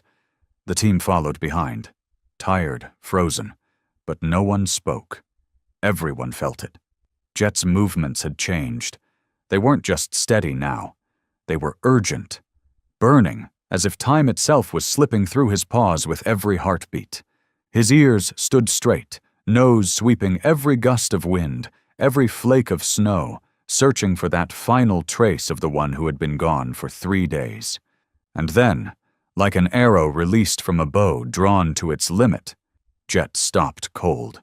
He didn't bark, didn't whimper. He stood still, frozen in the snow, eyes locked beyond the thinning line of trees ahead. Mark, just a few steps behind, skidded to a halt. His heart clenched. That look on Jet's face. It wasn't the look of a dog searching anymore. It was the look of someone finding their heart again. Jet moved forward, carefully, then veered left, squeezing through a curtain of snow-covered vines draped across a rock ledge blanketed in frost. Behind it was a narrow gap in the stone, low enough for a dog to slip through. Jet crouched, sniffed intently, and then let out a short, rough bark.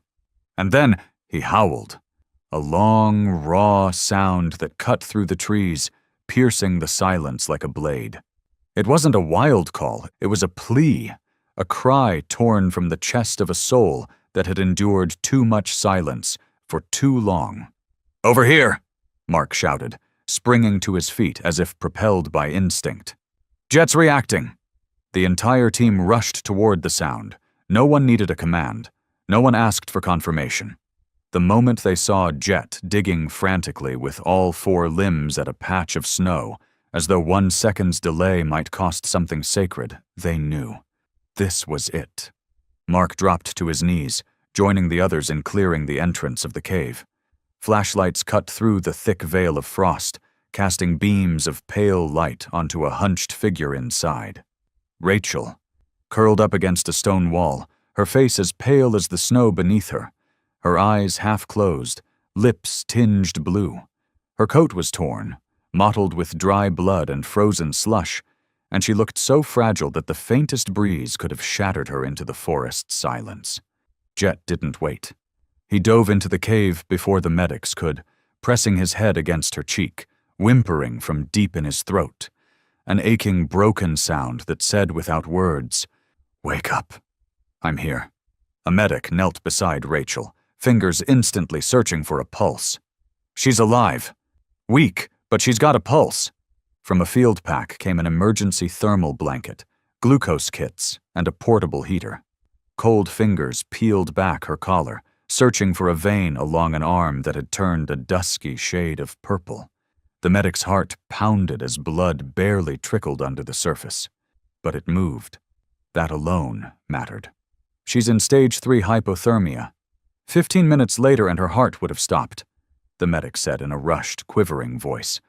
Not from the cold, but from the weight of knowing they were racing death second by second. "I need glucose, deep thermal packs, and chest heat, now." Another rescuer handed over the auto-injector. The thermal blanket was carefully wrapped around her frame. An oxygen mask fixed to her face. A bag of fluid was hoisted onto a nearby branch. The personal shock heater was slid between her chest layers and activated, emitting a weak but vital warmth. The air remained frigid, the snow still fell, and the mountain wind howled. But hope now had a foothold. Jet never moved away. He lay pressed against her side, back turned to the wind, his entire body curled around her like a living shield. His coat was soaked, his breathing shallow with fatigue. But he didn't shift. As the heater began to hum, Jet even inched away, making room for the warmth to reach her better. Then gently, almost tenderly, he nudged her frozen hand with his nose, as if trying to give her the last flicker of life he had left. Mark stood nearby, throat clenched tight. He had seen many things in his career, but never anything that gripped the heart like this. It wasn't just that Rachel was teetering on the edge of death. It was the dog, this creature silent and unwavering, who had become the only thread holding her to this world. No panic, no desperate cries. Jet just stayed there, as if even if the world crumbled around him, he would not leave. And somehow, that said more than any scream ever could. A soft moan escaped Rachel's throat, so faint it could have been missed. But Jet shot upright, nose pressed to her face, eyes gleaming like they had touched something sacred. He let out a soft, longing whimper, That was enough. The medic's gaze snapped to Rachel's face. She's reacting. There's still brain activity. She's coming back. Keep warming the core. Keep the force steady. Prep a stretcher. She's going out now, the medic barked. When the stretcher arrived, Jet still wouldn't move. His entire body was fused to hers, as if the separation might unmake the life he had just helped preserve. Someone reached to pull him away, but Jet let out a low growl. Not a warning, but a plea. Mark stepped in, kneeling down beside him, hand resting gently on Jet's neck. Jet, she's going to make it, okay? But you need to let them do their job. Jet looked at Mark. It was not just a glance. It was a gaze that cut through layers of snow, years of training, and every shared mission. Then, slowly, Jet stepped back, just a little, just enough, not breaking eye contact with Rachel for even a heartbeat. His ears drooped, as if part of him was being peeled away. The emergency blanket was wrapped tighter around her limp frame. Oxygen flowed into her lungs. Jet stood close as they lifted her off the cave floor, walking beside the stretcher, body trembling with every movement. He didn't bark. He didn't whine. He simply let out a soft, rhythmic whimper every time the stretcher jostled. A team member bent down, gently stroking the ice-matted fur on Jet's head. You did something none of us were sure could be done. You saved her, with everything a heart could give. The wind howled again, flinging snow-like icy slaps across their faces. But no one complained. In the heart of that blizzard, a line of rescuers trudged through the forest, and among them, one four-legged figure walked beside the stretcher, each paw print pressed into the snow with quiet resolve. Not from instinct, not from duty, but from one thing only: unwavering love. Jet, a dog, had redefined loyalty, not through howls, not through commands, but through every breath, every heartbeat, and every silent promise he never needed words to make. He stayed with Rachel, because where she was home. Under the harsh, sterile glare of the emergency room lights, time itself felt frozen, each second stretching long and thin, held taut by urgency. Rachel was wheeled swiftly down a narrow corridor, wrapped in layers of thermal blankets, her pale face half covered by an oxygen mask. She didn't stir, didn't make a sound, didn't respond. It was as if she had left her soul somewhere deep in the frozen forest, still clinging to the snow-covered ground. Jet never left her side. He ran alongside the stretcher, weaving past nurses and medics, refusing to fall behind until a pair of steel doors swung shut with a cold, final click. The sound was sharp, sterile, like a blade drawn across silence, and it stopped him dead in his tracks. He sat down, hard, right in front of the door. His dark brown eyes stayed fixed on the space where she had disappeared, unblinking. And while inside, doctors were scrambling to stabilize her body temperature, thread V-lines, close wounds, and summon life back into her failing frame. Outside, another living being waited, silent, trembling and tearing apart inside with every minute that passed. Jet refused food. He ignored the tray a nurse gently placed beside him. He didn't react to the faint bleeding beneath the bandage hastily wrapped around his shoulder. He simply sat there, head lowered, body pressed tight to the wall, as if sheer proximity might keep him tethered to the person lying just beyond. Every shuffle of feet behind those doors made his ears twitch. Every opening and closing of a nearby door made his eyes flicker with hope, only to fall again into quiet disappointment. Mark Davis approached slowly, worry shadowing every line of his weathered face. He sank beside Jet, placing a warm hand gently atop the dog's head. "Jet, I know you're scared, but if you don't eat, if you don't let the medics tend to you, how are you going to make it until she wakes up?" Mark murmured, his voice rough with emotion. Jet lifted his gaze, and in those reddened eyes was a blend of resilience and heartbreak. He didn't bark. Just a soft, low whine came from deep within his chest, a sound that didn't seek attention. It came from a heart cracking in silence. Mark exhaled slowly, gestured for another tray of soft food, and knelt to break the pieces apart by hand. This time Jet didn't growl or pull away. He stared at the food, hesitant, then leaned down and began to eat, slowly, begrudgingly, like someone forcing down what little strength they could find simply because they knew they had to stay alive. Inside the cold, sterile room, Rachel lay surrounded by machines, IV tubes, monitors, and a rotating team of doctors and nurses tracking every vital sign. But to her, none of that existed. She drifted deep beneath the surface, submerged in a place where light had long been swallowed by silence. She felt no pain, no cold, no pounding heart, just a void, heavy and still. But somewhere in that stillness, something stirred. A voice, maybe. A memory. Something fragile, threading its way back to her like the echo of a name whispered from long ago. She wanted to scream, but couldn't. She wanted to move, to reach for Jet and hold him close and sob with guilt for placing him in a situation no creature should ever have to endure. For years, she had trained Jet to fight, to chase, to protect. But never did she imagine she'd one day be the one rescued, that her own life would hang by a thread woven from the loyalty of a soul she'd once called her sidekick. In her dream state, she saw herself back in the snowstorm. Jet, wounded, exhausted, still stood shielding her from the wind. That small frame, shivering but unyielding, was keeping her alive. Again. She cried. Whether in the dream or for real, she couldn't tell.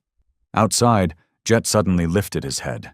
His ears perked sharply, as if he'd felt something invisible ripple through the air. He stood up, quietly walked to the door, and placed his head against the narrow glass window, the only glimpse into the room beyond. Mark watched him, heart tight. You felt something, didn't you, Jet? Behind the door, no one could say exactly what Rachel was thinking. But one thing was certain. If she came back, if she opened her eyes again, her first words would be for the dog who never left her side. A thank you for saving her when no one else could. A whispered apology for asking too much.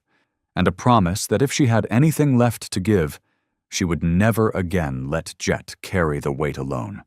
And outside that room, Jet waited, eyes never leaving the window, as if his very presence were a silent vow. He would wait, as long as it took, just so long as she lived. A dense, pitch-black void was swallowing Rachel's fragile consciousness, cold and silent like a stretch of oblivion. Every sound from the outside world had grown distant, faded into faint echoes, as if they belonged to another dimension entirely. Her head felt impossibly heavy. Her body refused to move, as though it no longer belonged to her. All that remained were drifting sensations, suspended in layer upon layer of darkness tightening around her. In that feverish stupor, she thought she heard the wind whistling faintly through a crack in some unseen door. And then, silence. Then came a flicker of light, hazy, flickering like a mirage, far ahead in the distance. She reached out instinctively, as if drawn to it, and for the briefest moment her body felt weightless. Suddenly, she was standing in the middle of a sunlit field, where golden sunlight spilled across blades of green grass like fine silk. The sky was cloudless and impossibly blue, unmarred by even the faintest shadow. A gentle breeze carried the faint fragrance of wildflowers. There was no frantic heartbeat, no ragged breath, no stabbing pain from wounds, and no icy cold gnawing at her bones. There was only her, and an inexplicable warmth blooming slowly in her chest. From the far edge of the field, a small figure appeared, sprinting toward her.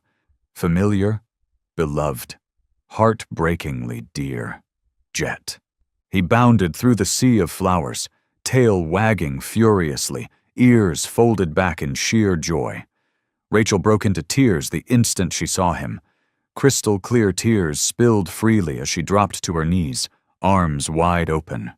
Jet flew into her embrace, pressing his head against her chest as if he'd never been away. His breath was warm. His eyes still held that same loyal, intelligent spark. Rachel wept as she hugged him tight, her fingers tracing the bony ridges of his spine, whispering breathless thanks over and over. They ran together, played like two souls newly freed from the weight of a world that had never let them keep happiness for long. But then the golden sunlight began to fade. A strange wind swept across the field, sharp, cold like it had risen from the depths of a forgotten chasm. Jet froze, ears perked like antennae catching some unseen signal. He looked toward the horizon. There, spreading like a stain, was not cloud, but snow. A blizzard. The wind picked up, howling through the flowers. Petals were ripped from their stems, scattered into the air like torn pages. Rachel's heart sank. She grabbed Jet by the collar, shaking her head desperately. "Don't go! Please, Jet, don't go!" But Jet didn't bark. He stepped back, twice. His eyes, so gentle a moment ago, now looked distant.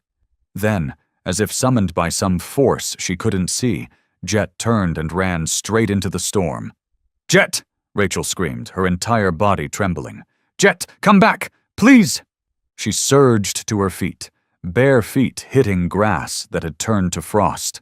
She ran, the brittle grass crunching beneath her, shouting his name until her throat gave out. Her voice crashed into the storm and came back hollow. Snow began to fall. Thick, heavy, burying her shoulders, her hair, her heart. Jet's silhouette grew fainter with every step until it vanished completely into the white abyss. She collapsed into the snow, knees slamming into the frozen earth, hands scraped and bloodied. She sobbed, words spilling out in gasps. Why did you go? You were supposed to let me protect you. I didn't even get to say that you mean everything to me." Then, faint, so faint she almost didn't hear it, came Jet's howl, distant and ragged, like a cry for help smothered under layers of wind and ice. Rachel shot upright. She turned toward the sound. But there was nothing. Only white. She stumbled forward, snow swallowing her toes.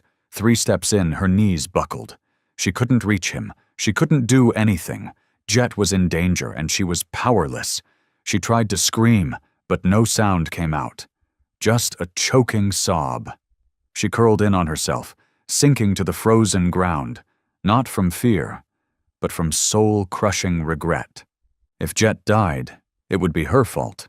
If he vanished into the blizzard, it would be because she let him go alone. Because she was weak. Because she was too late.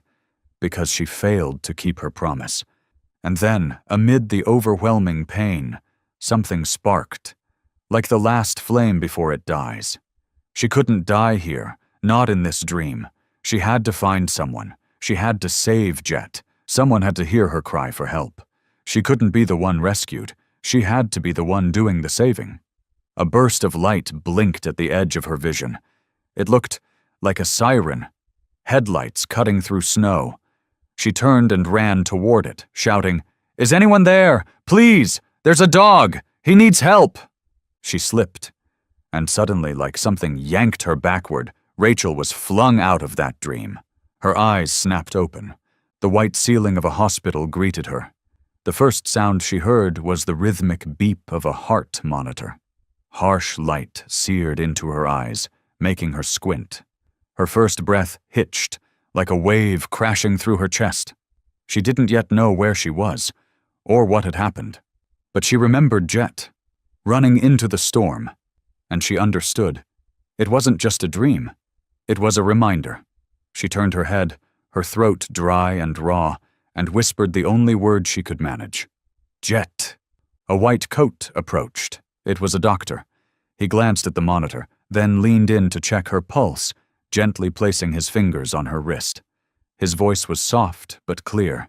"Sergeant Morgan, if you can hear me, try moving your fingers." Rachel stirred, weakly lifting her hand. A faint tremble passed through her knuckles, but it was enough. The doctor nodded, satisfied. Her lips were dry and cracked. She tried to speak, but it wasn't until the third attempt that a whisper finally escaped. Barely more than a breath. "Jet." The doctor leaned closer. "What did you say, Sergeant?" "The dog, Jet." She exhaled each word like it was the last breath she had to spend. "Is he okay?" The doctor paused for a beat, then gently placed a hand on her shoulder. He's safe. He's being cared for at the veterinary recovery unit, right next door. Jet found you, and he hasn't left your side since. A wave of emotion surged through Rachel's chest. She closed her eyes as hot tears spilled from the corners, not from pain, but from the overwhelming relief that nearly collapsed her from within. In her coma, she had dreamt of losing Jet to the storm, seen his desperate eyes in the snow, and watched herself helplessly as he vanished into a cold that had no end. That nightmare still clung to her, heavy and real as breath. And now, more than anything, she needed to see him, to know it wasn't just comforting words, it was truth. She turned her head, her breath shallow and broken. Please, let me see Jet. I need to see him. Her voice cracked like a child begging for the only thing left in the world. The doctor didn't answer immediately. He exchanged a glance with the nurse, then gave a slow nod. All right, but just for a moment. You still need rest, understood? Rachel gave a faint nod, too drained to speak again, but her eyes lit with a fragile spark. The door opened with barely a sound, and when Rachel turned her head back, her heart skipped a beat. Jet walked in. Slow, steady, his coat dulled with dust from the long journey, a white bandage wrapped around one front leg, a claw mark neatly tended on his side. Scattered scrapes still marked his flanks and behind one ear, but the worst had healed. His frame was leaner now, his once lush fur clung closer to muscle and bone, but there was no mistaking the fire still burning in every deliberate step. His deep brown eyes locked onto her with that same unwavering loyalty. The moment he saw her, Jet's ears perked, drawn not by a sound, but by a presence. A whisper from her soul he must have heard. He didn't wait for permission. He crossed the room in seconds, stepping gently up to her bedside. His front paws rested softly on the edge, and he lowered his head, pressing his forehead into her open palm. Still frail, still cold. Rachel broke into a sob. Her hand, trembling, lifted to touch his forehead, scarred by wind, mud, and blood for her sake. His fur was soft but dry, and his breath against her skin was warm, like the first flicker of flame in a world frozen over. Jet closed his eyes, as if the tension melted from every muscle, and a low sound escaped his throat. Not of pain, not of complaint, but something quieter, deeper, full of joy and relief. Jet, she breathed, her voice faint as wind but steeped in emotion. You're still here, Jet whimpered softly, his tail tapping gently against the bed frame as if to say, I never left. He sniffed the familiar scent of her skin, let out a long exhale, then rested his head on her hand and closed his eyes, like he too had just escaped his own nightmare. Tears streamed down Rachel's cheeks, but this time they weren't born of fear. They were tears of release, of gratitude, of awe. She was alive.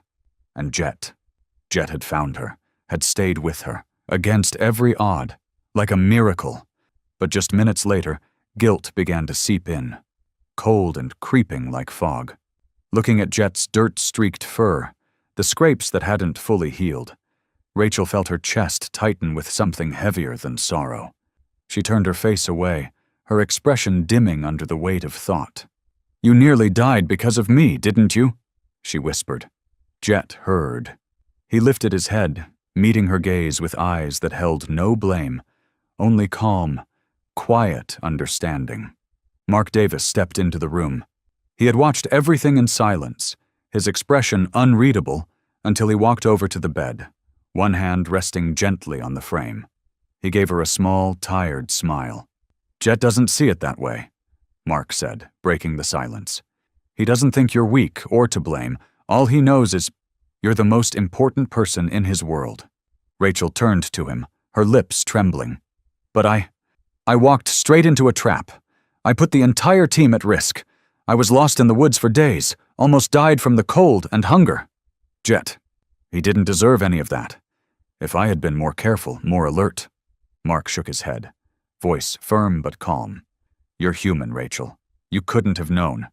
Those bastards planned that ambush too well. No one blames you, not the team, not me, and certainly not Jet." Rachel gripped his hand, her voice cracking. "But I felt helpless, Mark.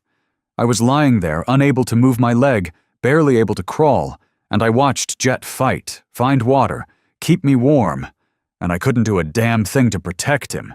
That feeling of being useless, that was worse than dying." Mark squeezed her hand gently. He didn't answer right away. Instead, he looked at Jet, the dog now resting his head on the edge of the bed, eyes half closed, ears still tilted toward Rachel's every breath. "Rachel," Mark finally said, voice steady, "Jet never needed you to protect him. He's a fighter, a part of this team, your partner. And more than that, he's a creature that loves. He stayed with you not because he was ordered to, but because he wanted to." Rachel bit her lip, and another tear rolled down her cheek. Not from sorrow, but from something deeper, from feeling seen. I'm afraid I'll never be worthy of that kind of love." Mark gave a small smile, his eyes softening like sunlight after a storm. "You're more worthy than anyone I've ever known. Jet didn't do this because you're his commanding officer. He did it because you're his person, the one he trusts more than anything." Rachel turned to Jet. He had opened his eyes again, and though his body was still tired, that look he gave her, steady, faithful, unwavering, spoke louder than any words ever could. "You didn't leave me," she whispered, leaning down to press a kiss to Jet's forehead. "And I'll never leave you either." There was no need for him to answer. Jet simply curled a little closer, his warmth spreading with each breath. At that moment, the sterile hospital room ceased to be cold. It became a sanctuary, a space where something unbreakable had been reaffirmed, after both had crossed the edge of death and returned. A woman once lost in the dark, a dog who braved a storm to bring her back, and a bond that defied every definition, loyal, relentless, and without condition. Snow fell gently on the hospital rooftop the morning Rachel was discharged. Flakes drifted softly through the sky, like memories floating just out of reach. Her arm rested around Jet's neck as they walked side by side, his leash hanging loosely. Not because she held it tightly, but because he had never needed one to stay close. They moved slowly down the long corridor toward the hospital's main exit, where Captain Harris waited outside, holding a thick winter coat in his arms. He nodded, offering a quiet smile as he handed her the coat. There were no words needed. The look in his eyes wasn't just that of a commanding officer. It was the look of someone who understood pain that didn't always show on the surface. Rachel gave a small, polite smile, murmured a thank you, and shrugged the coat over her shoulders. But the moment her boots touched the snow-covered pavement outside, her body froze. The wind wasn't just cold. It carried memory. The endless white stretching before her wasn't just snow anymore. It became the ledge where her leg had been trapped, the frozen cave. Jet's panicked eyes as he collapsed beside her from exhaustion. Her breath caught, her chest tightened, her fingers clenched the leash until her knuckles turned white. Her heart pounded fast and disoriented. The cold wasn't just on her skin, it was in her mind, in her blood. Jet noticed instantly. He stopped walking and looked up at her, ears dipping slightly in concern. Then he stepped in close, pressing his head gently against her hip. Without a sound, he stepped back, then forward again, leading the way with slow, deliberate steps, inviting her to follow. Rachel closed her eyes for a second. She knew this wasn't just a passing fear. It had sunk roots. Fear not just of cold or dark, but of helplessness, of not being able to protect herself, of failing Jet. In the first few days after she came home, Rachel didn't step outside. Every day, Jet would sit patiently by the door for a few minutes, then return to her side, lying quietly at her feet. Steady, unchanging, like a living mirror reflecting back his quiet loyalty. And that waiting, that undemanding presence, made her feel even worse. Not because Jet had done anything wrong, but because she knew her fear was chaining them both. She hated the helplessness. hated herself for what had happened, hated that Jet had nearly died. But most of all, she was terrified. What if it happened again? What if next time she wasn't strong enough to save him? One night, at exactly 2 a.m., Rachel sat alone in the living room, the dim glow of a night lamp casting soft shadows across her hollowed face and sleepless, dark-rimmed eyes. Jet lay not far away, his head resting on his front paws, eyes half closed but never truly asleep. Rachel let out a long sigh and rested her chin on her knees. She whispered, "I thought, after everything, just waking up and seeing you alive would be enough. But I don't know why, Jet. I'm still scared.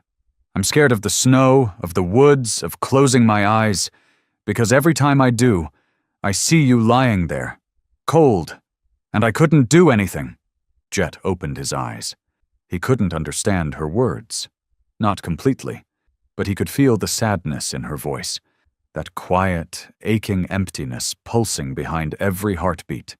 He stood up, walked over, and gently rested his head in her lap. Rachel leaned down and buried her face into the warm fur of his neck. Tears fell silently from her eyes. The next morning she called Captain Harris. "Sir, I think I need some time off. Not because of the injuries, but because I need to find myself again." He didn't ask many questions. Just one, "You taking Jet with you?" "Of course," Rachel replied, her lips barely moving.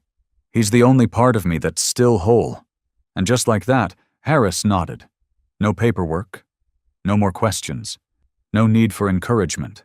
He understood. Some battles don't happen in the woods or under gunfire. They happen quietly, inside the heart. And this time, Rachel needed a different kind of mission. To face it, overcome it, and keep living, with Jet by her side. The cabin where Rachel stayed was tucked against the edge of a forest, far enough from the city to offer silence, but close enough not to feel completely alone. In the early days, she lived like a shadow. The windows stayed shut, her phone untouched. Her days were reduced to a handful of repetitive motions: wake up, make coffee, stare blankly into the fireplace, then fall asleep before the sun had fully set. Jet was there, always. Silent, constant. He never asked for anything, never scratched at the door, never whimpered, never barked to go outside like other dogs might. Instead, he simply sat quietly by the front door, his deep brown eyes staring out into the snow-covered yard, as if waiting for a signal, a voice calling his name, or just the sound of footsteps approaching the door. But that signal never came. Every morning Rachel would wake up and find Jet already there. Every night, as she lay down, he'd be curled by the foot of her bed, ears alert. Once, half asleep, she glanced out the foggy window and saw Jet sitting motionless on the porch, his body still as stone, tail wrapped around his paws, unfazed even as the wind swept by. Day by day, that silent patience started to settle like a weight on Rachel's chest. She had always believed she was the one who needed healing, who needed comfort, who needed protection after that brutal storm. But she had forgotten one important truth. Jet was a living being too. He needed to feel alive, to be happy, to run and play like any other dog. And worse still, she, his person, the only one he trusted, had unknowingly trapped him in a world of grief and fear she couldn't yet leave. That afternoon, Rachel sat in an armchair, slowly turning a ceramic mug between her fingers, its half-cold tea barely touched. Slants of pale sunlight slipped through the blinds, scattering patterns of light across the wooden floor. Jet was just a few steps away, watching her without blinking. But he didn't move. Rachel slowly set the mug down and quietly called, "Jet?" Just that one word, and his ears instantly perked up. He rose, padded toward her, not too fast, as if afraid to startle her, and gently nudged her knee with his head, pressing his nose into her cold palm, eyes lowered in gentle understanding. Rachel sighed and leaned down to hug him. In that embrace, everything she had buried over the past weeks came rushing up like a tide. She could hear Jet's heartbeat. Slow, steady, and for the first time, she realized it wasn't just her who needed saving. So did he. In a whisper almost too soft to catch, she said, "I'm sorry. I forgot you needed to live too." That night, Rachel stayed up late. She powered on her phone for the first time in weeks and found the name of the therapist the department had recommended long ago. Her thumb hovered over the screen for a long while before finally pressing call. The appointment was set for 3 days later. In the meantime, Rachel began to shift the rhythm of her days. She didn't force herself to leave the house, but every morning she opened the windows and let the light in. Every afternoon, she picked up the leash. Jet would rise immediately, not bouncing with excitement, but gently wagging his tail, as if he knew every step she took was a quiet victory. Rachel knew the road to healing would be long, but she also understood that to make it through, willpower alone wasn't enough. There had to be a reason to get up, to keep going. And Jet, the wordless, judgment-free, unwavering companion, was that reason. So she would step out of the shadows, not just for herself, but for the dog who had never once turned away from her during her worst days. The first few therapy sessions were anything but easy. Rachel often sat in silence for long stretches, only managing to string together a few scattered phrases. "I'm fine," or "just tired." But under the warm light of the office and the calm, steady voice of her therapist, the thick iron shell she had wrapped around her mind began to crack, bit by bit. She was encouraged not to spill everything, not to prove anything, just to be honest with how she felt. And more than anything else, not to deny her fear. At every session she mentioned Jet. She told the therapist how he sat through the night in the hospital hallway without moving, how he never once left her side even when all she could manage was to open the door to the yard. She spoke of the sleepless nights when all it took was Jet gently resting his head on her lap to calm her down. Over time, Jet's quiet, unwavering presence became a vital part of her recovery, not as some comforting pet, but as a true friend, a living piece of memory that had carried her through the storm. Alongside learning to breathe through panic attacks, recognizing early warning signs, and journaling her progress, Rachel was also taught something else: how to accept that her wounds were part of her. They weren't flaws to be erased. She didn't have to be invincible. She didn't need to hide her tears or her fear. She just had to keep going, even if it was inch by inch, every morning whispering to herself, "Today I'll try again." And day by day, she began to change. Her heart didn't race as wildly when she heard snow tap against the window pane. The nightmares came less often, replaced by deeper, steadier sleep. She began to keep a journal, short entries, just a line or two. A thank you to Jet for sitting at the door, or for nudging her hand just when she felt most empty. Those small notes became threads, gently stitching her back together. Quietly, slowly, without force. That morning, Rachel noticed Jet standing at the doorway, one paw resting on the welcome mat, tail swaying gently, an old winter glove held in his mouth. The one she used to wear on walks, just one glove. The other lay at his feet, like an invitation. Rachel smiled, but her chest tightened. She shook her head slightly. "Jet, it's snowing today. Not the time." But Jet didn't move. He laid the glove down gently and sat, tilting his head with that steady, earnest gaze. Not pleading, not demanding, but simply waiting. It was the same look he'd given her that day at the cave's entrance, standing against the wind to shield her. The look he always had during their missions whenever she was exhausted, discouraged, or bleeding. The one that said, "You're not alone." Rachel stood and walked slowly towards the door.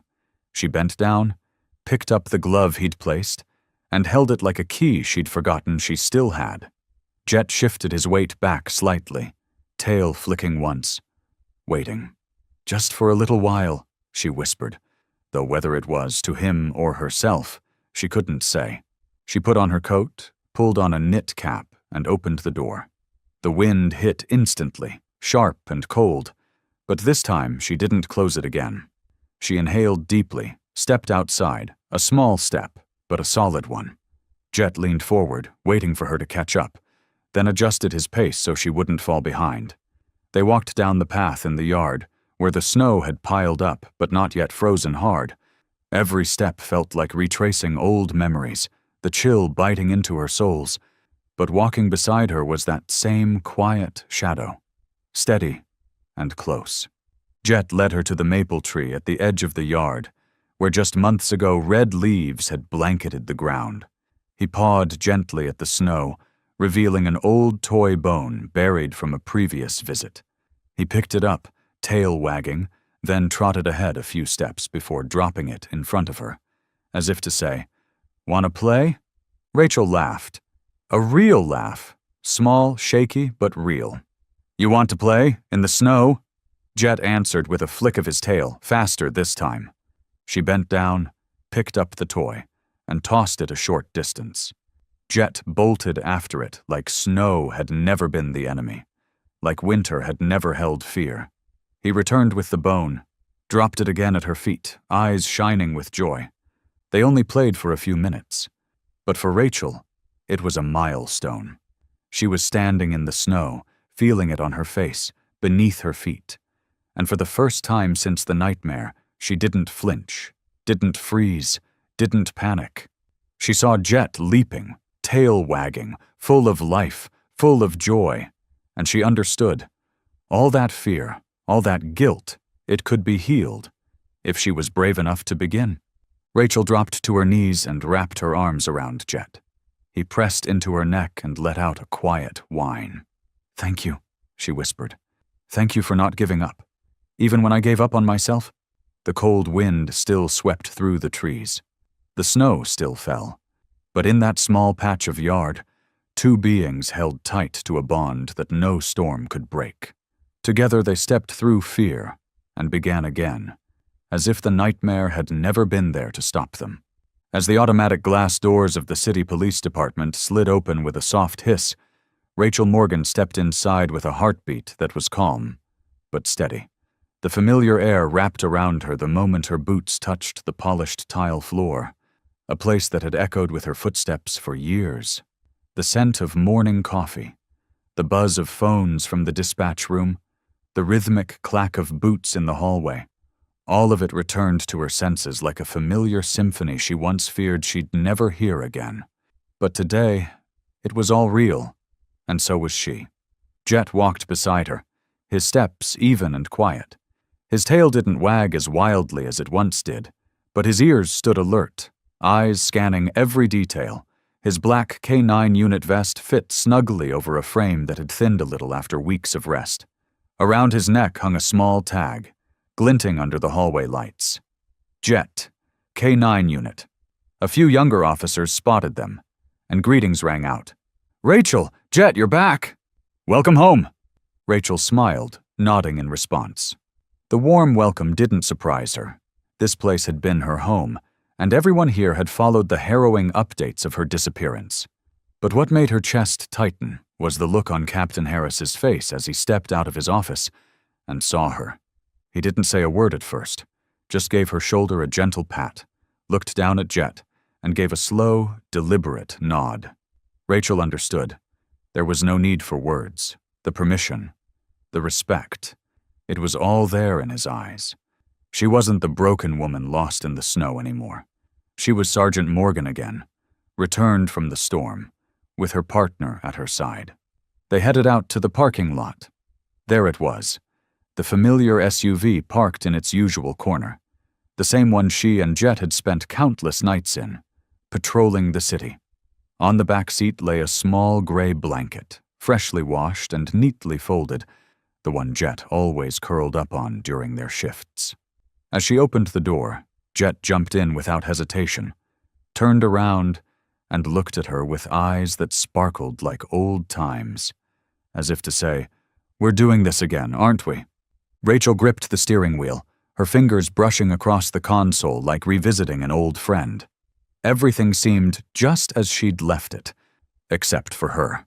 In the rearview mirror, the reflection looking back was still Rachel, but not quite the same. The fire in her eyes that once pushed her head first into danger had softened. In its place was something steadier, like a lake after a storm. She had learned to honor her limits, to breathe through fear, to listen to it without letting it own her. Jet lay quietly behind her seat, but his ears twitched constantly. When Rachel started the engine, the hum of it stirred old instincts awake. She slowly rolled the car through the gates, her chest feeling unexpectedly light. Today wasn't about chasing suspects or storming warehouses like that fateful night. It was just a suburban patrol shift, an easy assignment, a soft re-entry into a life she was still relearning how to live. As they passed down a sunlit street, a few locals waved. Children kicked a ball along the sidewalk. Neighbors chatted by a produce stand. Rachel cracked the window slightly, letting the morning breeze tousle her hair. She took a deep breath, felt her lungs expand, and with them, her mind, no longer stuck in nightmarish loops or haunted by snow-drenched memories. She was here, truly here, moving, breathing, living. They stopped beside a small park. Rachel cut the engine but didn't rush. Today's job wasn't about urgency. It was about reacquainting herself with rhythms she thought she'd lost. The back door clicked open, and Jet leaped down with ease. He didn't bolt ahead like before, just trotted a short loop, then returned to her side, waiting. Rachel laughed, a rare sound pulled straight from somewhere deep. "All right," she said. "Just a short walk, okay?" Jet stretched, then fell into step beside her like old times. They didn't speak. They didn't have to. Their footsteps padded gently over the damp earth. Sunlight filtered through the branches, casting dappled shadows on Rachel's uniform. And in that light, there was no trace of snow, no howling wind, no icy nightmare, just a woman and her dog, walking side by side, as they always had, but now with a bond even deeper than before. Rachel knew she hadn't been handed any major cases yet, and she didn't mind. Healing wasn't a race, it was a journey, and on this journey she wasn't alone. Jet was still here, just as he had always been. No judgment, no demands, just presence. And sometimes, like today, all it took was the soft flick of a tail or a quiet, loyal gaze to remind her. She still had every reason to keep going. As Rachel returned to work, and her story gradually spread within the police force, the fragments of her survival journey in the snowy forest began to piece together fully.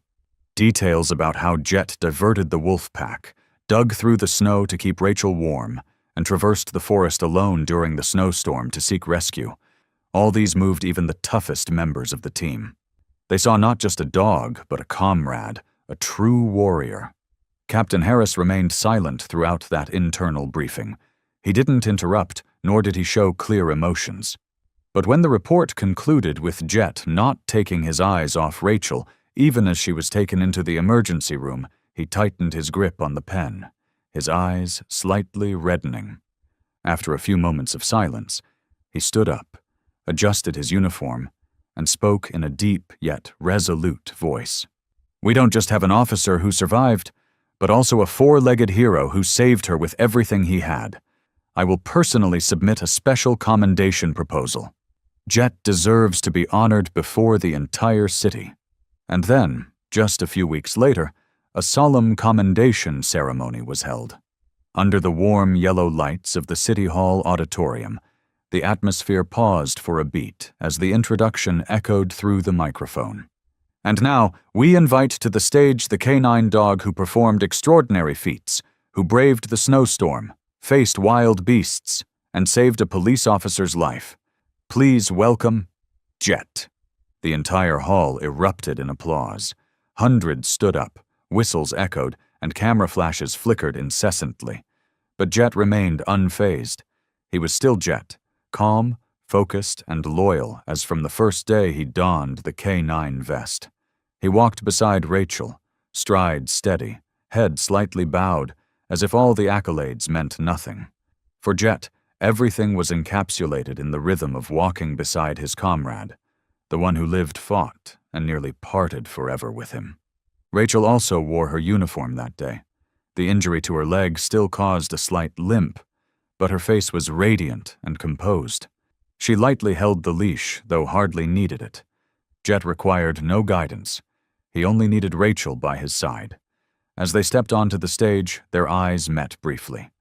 No words were spoken, but within that gaze lay thousands of unspoken sentiments, gratitude, appreciation, and a bond beyond any conventional framework. Captain Harris approached the center of the stage. He wore a formal ceremonial uniform, holding a box containing a gleaming gold medal. His voice resonated firmly, yet filled with emotion. Jet is not just a service dog. He is a comrade, a loyal friend, and a hero who saved a life with courage, intelligence, and unwavering perseverance. In all my years of service, I have never witnessed such an act. He bent down, attaching the small, star-shaped silver medal to Jet's collar, engraved with the words, "For valor, for loyalty, for life." Another round of applause erupted, louder and longer. But Jet merely glanced back at Rachel, as if to ask, "Is it over now? Can we go home?" Rachel chuckled. That smile prompted numerous photographers to raise their cameras, capturing that beautiful moment. Even as the center of attention that day, Jet cared not for lenses, cameras, or the admiring gazes of hundreds. Throughout the ceremony, he lingered by Rachel's feet. Whenever she conversed or received congratulations, Jet would simply rest his chin on her shoe, lying still, eyes never leaving her for a second. When the ceremony concluded, the story didn't end there. The tale of the dog who braved the snowstorm to save his owner quickly spread. Local news outlets reported sensationally, "Dog saves officer from death in snowy forest." Component placement. Jet, the resilient canine dog, moves the entire city to tears. From initial short articles, the story spread across social media. Hundreds of thousands of shares, countless emotional comments.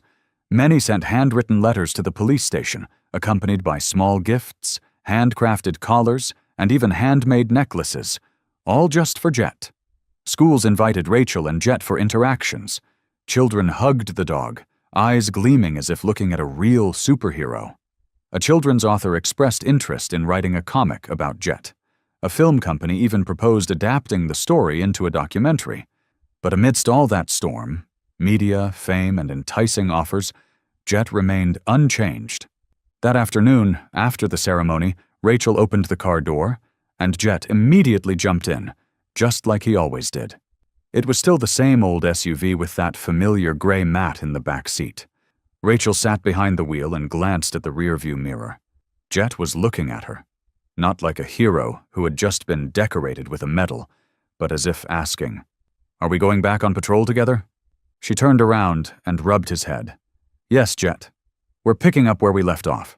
Even though Jet had been promoted that day, from a regular K-9 unit to the city's honorary special K-9, he remained exactly who he always was.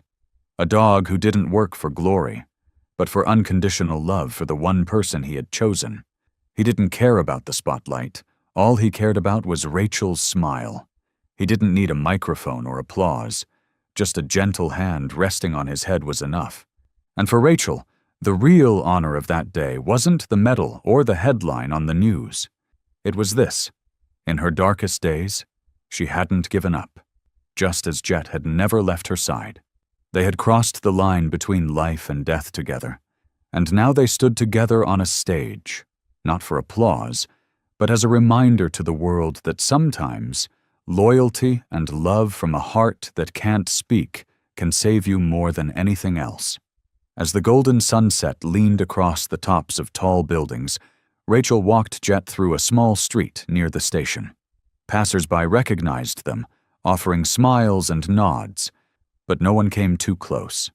They could sense something sacred between the woman and her dog, a quiet space where no words were needed, and no reason was required to trust. And in that silence, a larger story was still being written, not in a snowy forest anymore, but in the hearts of hundreds who were learning to live better. From the loyalty of a dog.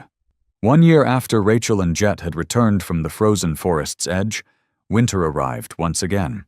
There was no snow this time, but the cold had already crept into every street corner, laying a thin mist over car windows and turning the roads damp and gray.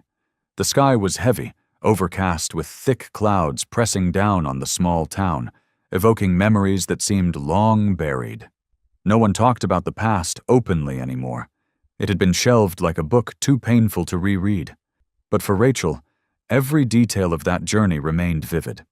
And today, as she stepped out of the patrol car with Jet beside her, the first gust of winter wind hitting her uniform, she knew it was time to end it all, or at least to close the loop of pain that had haunted her for the past year. This assignment had brought them back to the northern woods, the very place where the deadly trap had nearly taken both their lives. But this time, they weren't there for a routine patrol. A months-long investigation had finally confirmed the identities of the group responsible for planting the explosives in that warehouse.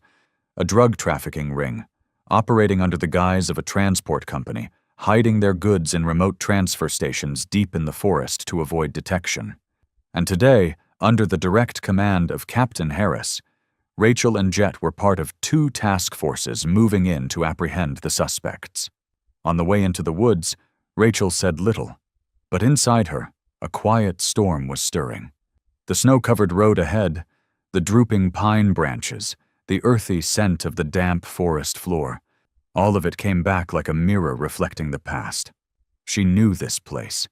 She had once fallen here, had once felt hopeless here, had once believed she'd never make it back. But today, her footing was steadier.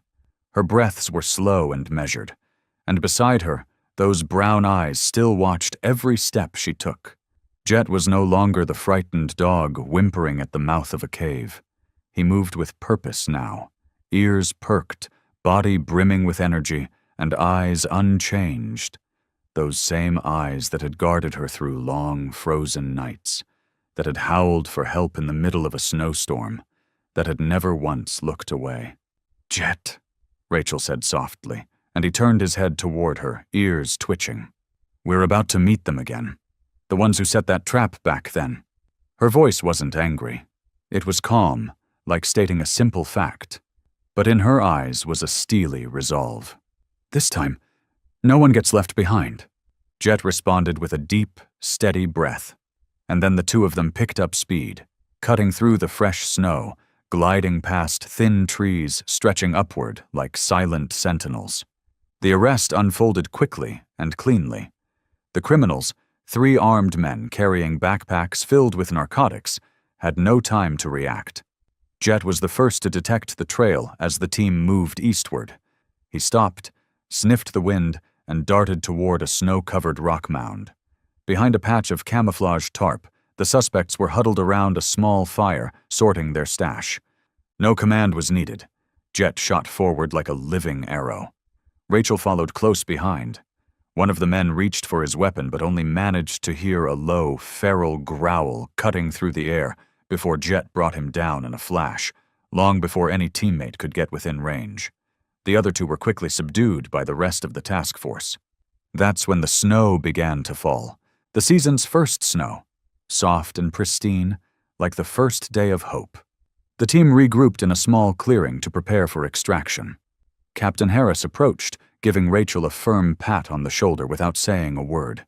But in his eyes was the kind of pride that didn't need to be spoken. Rachel didn't look at him. Instead, she knelt beside Jet and placed a hand on his head. "We did it," she said quietly, but with certainty.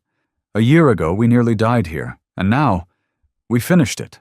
Jet didn't bark. He simply nudged her hand gently, his nose dusted with snow, eyes bright with that same unwavering trust, the same gaze that had seen her through despair, and now glowed with quiet certainty. She sat beside him as the snow began to settle on her shoulders. Her heart slowed amidst the strange calm of the forest after the chase. Snow drifted silently down through the trees. Everything seemed to pause. Rachel tilted her head back, exhaling a long breath into the pale sky. All those months of wrestling with herself, of battling panic, guilt, and nightmares, they seemed to melt into the snow now. She hadn't forgotten the past, but it no longer held her captive. Looking down at Jet, she reached to stroke the fur between his eyes, the spot that once had a small scratch from a broken branch in the frozen woods, The sensation was so familiar it made her throat tighten. So many times, when she thought she couldn't go on, it was this dog, quiet, steady, and unfailing, who pulled her back from the edge. Not with words, not with grand gestures, but with presence, with eyes that never judged, with silent warmth in nights when fear had left her curled in the dark. She was grateful to Jet, not just for saving her life, but for saving her humanity. Jet had never walked away, even when she no longer believed in herself. He didn't question. He didn't resent it. He just waited, patiently, faithfully, guiding her through every step of healing. A year had passed, and now, sitting together under a cold gray sky, Rachel understood one thing clearly. Jet was the reason she was still here. Strong, grounded, alive. Not because of some heroic act, but because of a dog with a heart greater than anything she'd ever known. Her voice broke through the soft hush of the wind. "A year ago you saved my life, and this year I'm choosing to live it well. So your love wasn't in vain." It wasn't a dramatic promise. It was a quiet oath, from someone who had once collapsed under the weight of guilt, who had blamed herself for too much, and who had slowly learned how to stand again. Not because of accolades or expectations, but because of a gaze that had never once turned away. Jet didn't respond. He simply moved in closer, his deep brown eyes meeting hers before gently resting his head on her thigh. A familiar gesture, soft, silent, just as he had done so many times when she needed comfort. The faint scars still marked his back, reminders of that battle for survival, but beneath his thick fur beat a heart as resolute as ever. The wind swept gently across the clearing, carrying dry leaves and a scattering of snow from the eaves above, delivering the distinct chill of late winter. But in that wind, Rachel sat still, no longer cold. She looked down at Jet, her voiceless companion who didn't know what the word hero meant, but lived like one. His eyes blinked slowly, then closed, peaceful, as if right here, in this quiet corner of the world, they'd found their fire again. And Rachel knew she wasn't completely healed. Not all the nightmares had faded, but that didn't matter anymore, because she had chosen to live, not out of obligation, but because of a heart that had once leaped into ice and darkness just to keep her alive. And now, with Jet resting against her leg, the cold wind slipping past her coat without making her flinch, Rachel knew with certainty she wasn't afraid of winter anymore, because some loves are big enough to light even the darkest days. The survival journey of Rachel and Jet is more than just a moving story of courage. It is proof of unconditional love, of silent loyalty, and of a protective instinct that defies reason. Jet was never just a service dog. He was a teammate, the only anchor between life and death, the only miracle in a world blanketed by snow. And Rachel, once the fearless leader of a tactical unit, proved that survival doesn't always come from strength alone, but from faith. Faith in her four-legged partner. Faith in a kind of love that never needed promises to be real. Do you believe that the love of one small creature can change a human life? If this story moved you, let us know your thoughts in the comments. Don't forget to like, share this video to spread the inspiration, and subscribe to the channel so you won't miss the next heartfelt journey.